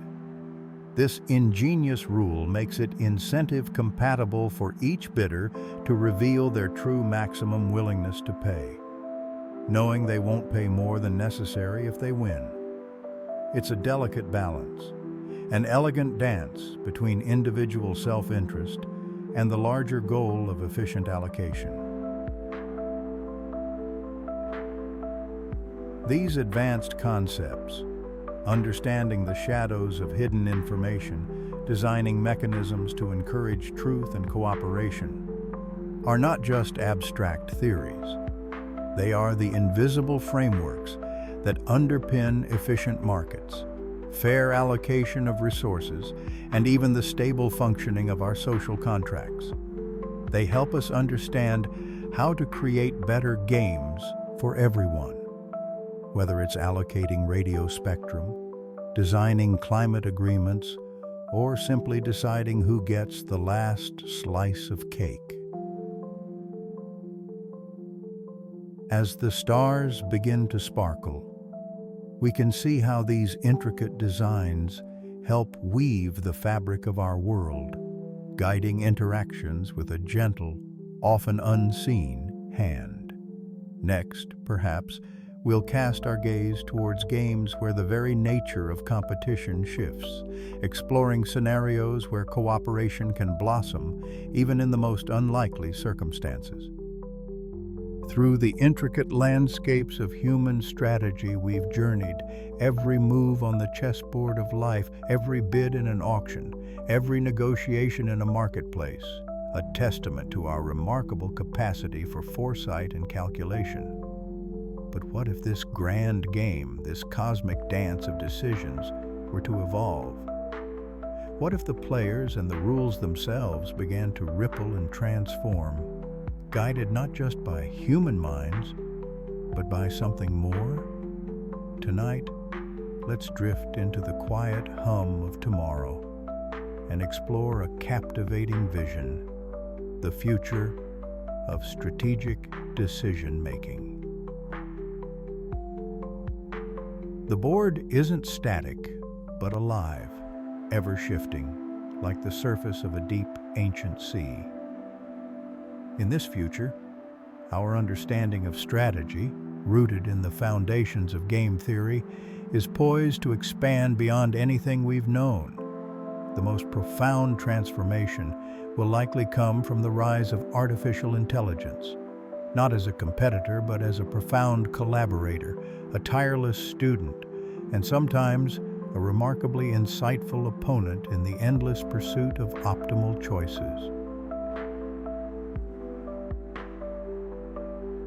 Think for a moment about a game like chess or Go.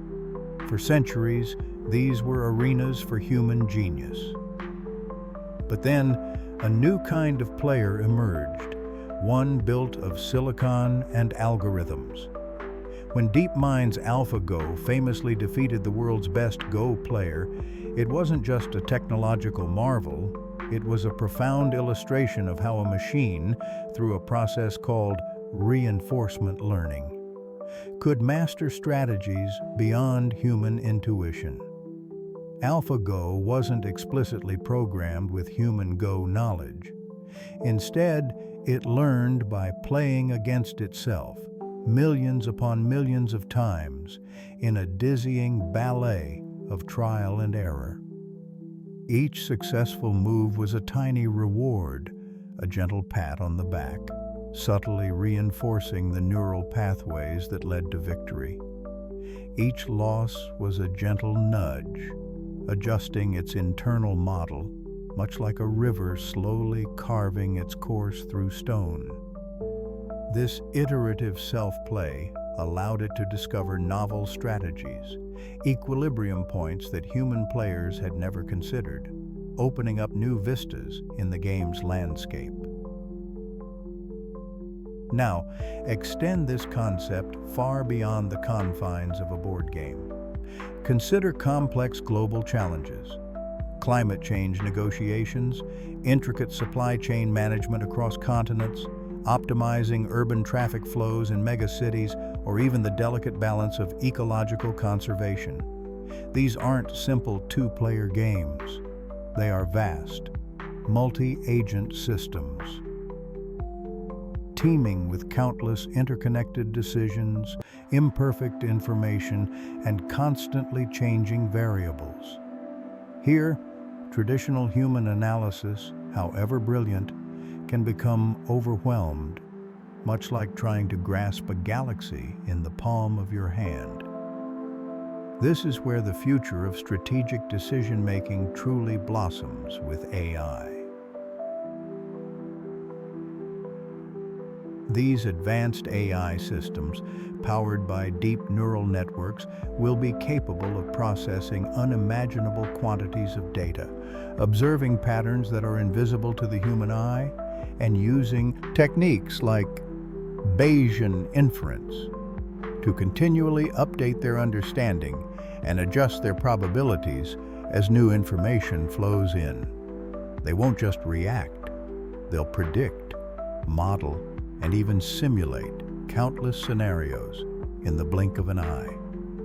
Think of them as colossal, calm calculators, tirelessly sifting through the noise, finding the quiet signal of an optimal path.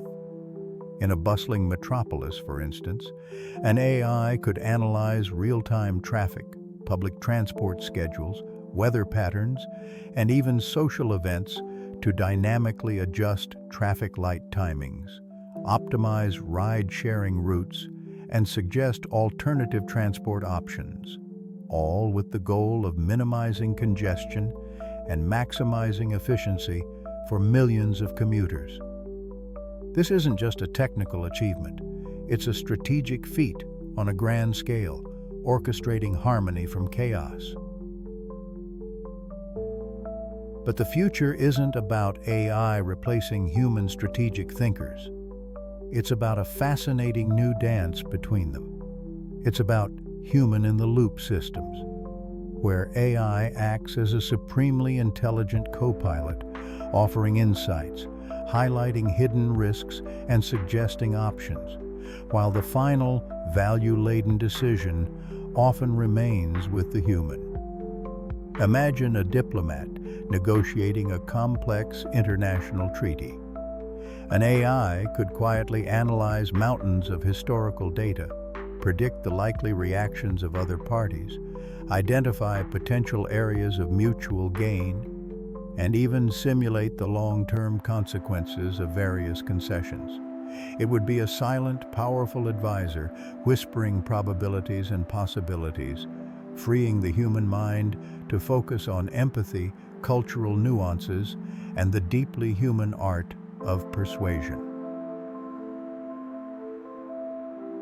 However, this partnership comes with its own thoughtful challenges. How do we trust a machine's decision if we don't understand its reasoning? This is where the emerging field of explainable AI, XAI, becomes vital. The future demands that our AI partners not just provide answers, but also offer a clear, comprehensible explanation of how they arrived at those answers. It's like asking a wise old guide to not just point the way, but to explain the stars and the terrain, building a bridge of understanding between intuition and computation. This synergy could also profoundly shift the nature of game theory itself. While much of classical game theory focuses on competitive scenarios, finding the Nash Equilibrium, where no player can improve their outcome by unilaterally changing their strategy, the future may see us move towards a greater exploration of cooperative game theory. With AI's ability to identify complex interdependencies and model shared benefits, we might discover new forms of collaboration, new ways to achieve Pareto optimal outcomes, where no one can be made better off without making someone else worse off. It's about designing mechanisms where individuals or groups are incentivized to work together for a common good, moving beyond purely self-interested play. Consider the challenges of managing global resources.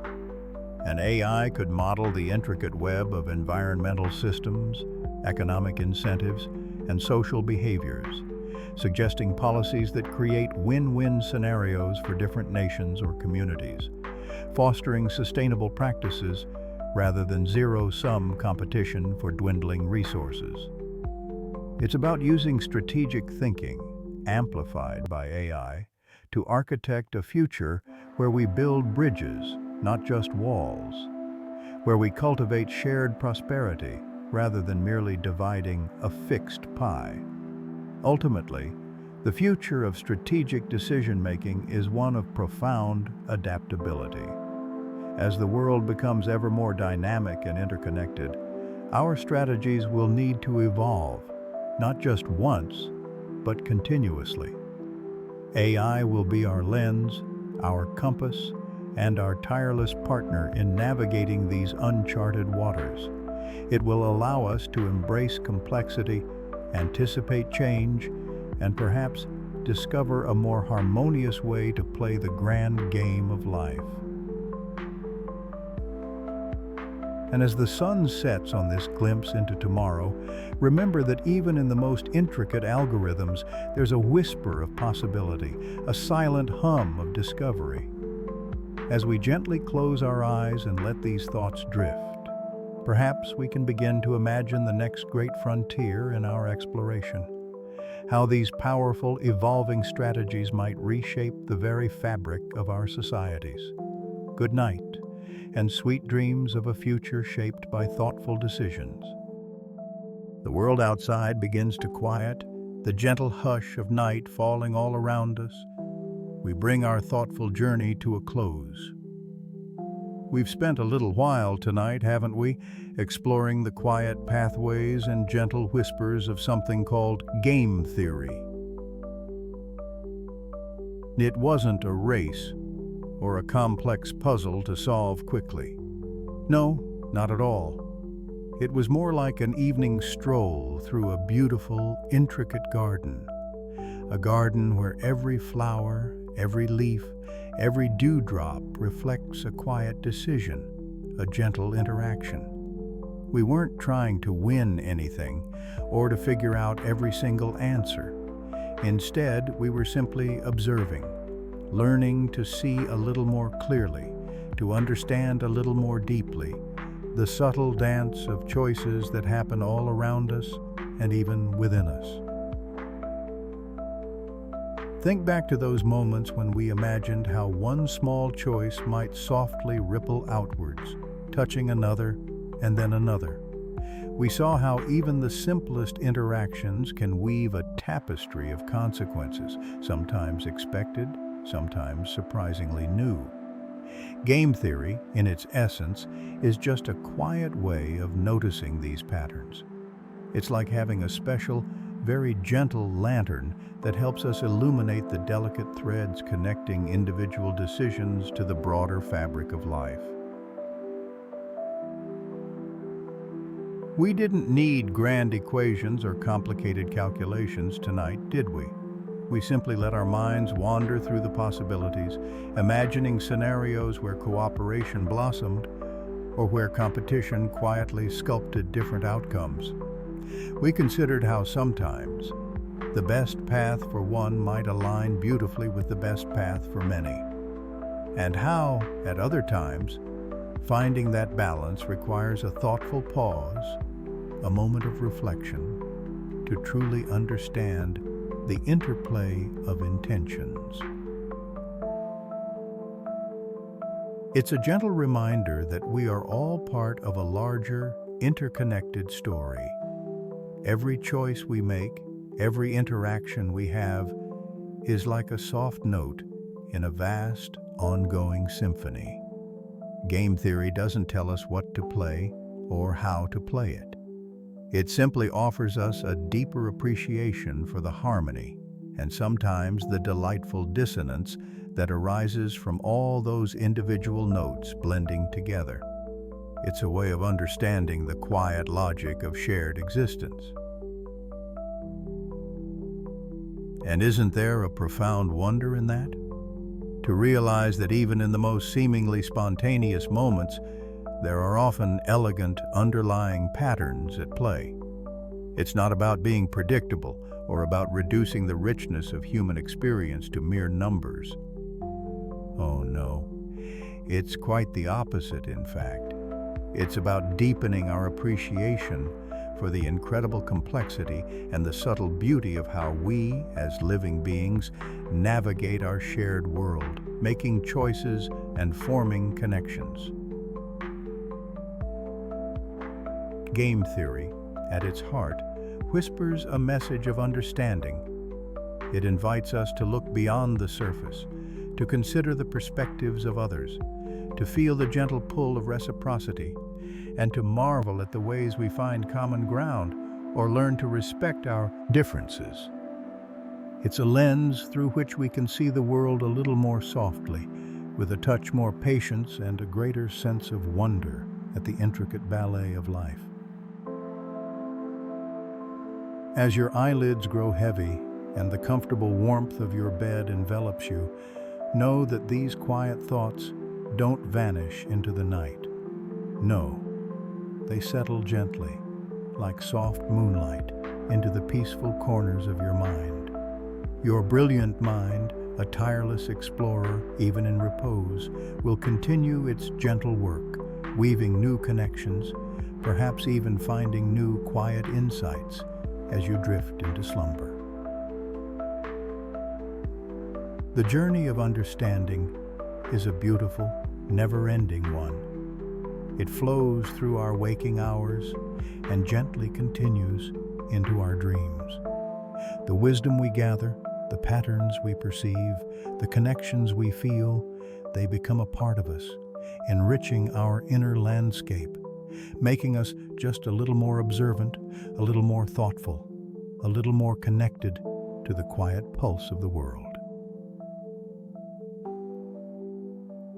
So now, let your thoughts quieten. Let the ideas we've explored tonight dissolve into a soft, comforting haze. Rest deeply, knowing that the world is a place of profound and gentle logic, waiting patiently to be understood in countless ways. Let your dreams be filled with tranquil wonder, soft insights, and the deep, abiding peace of knowing that everything is interconnected in ways both seen and unseen. Good night, my dear one. Good night. Sleep deeply, and may your dreams be wonderfully, peacefully vast.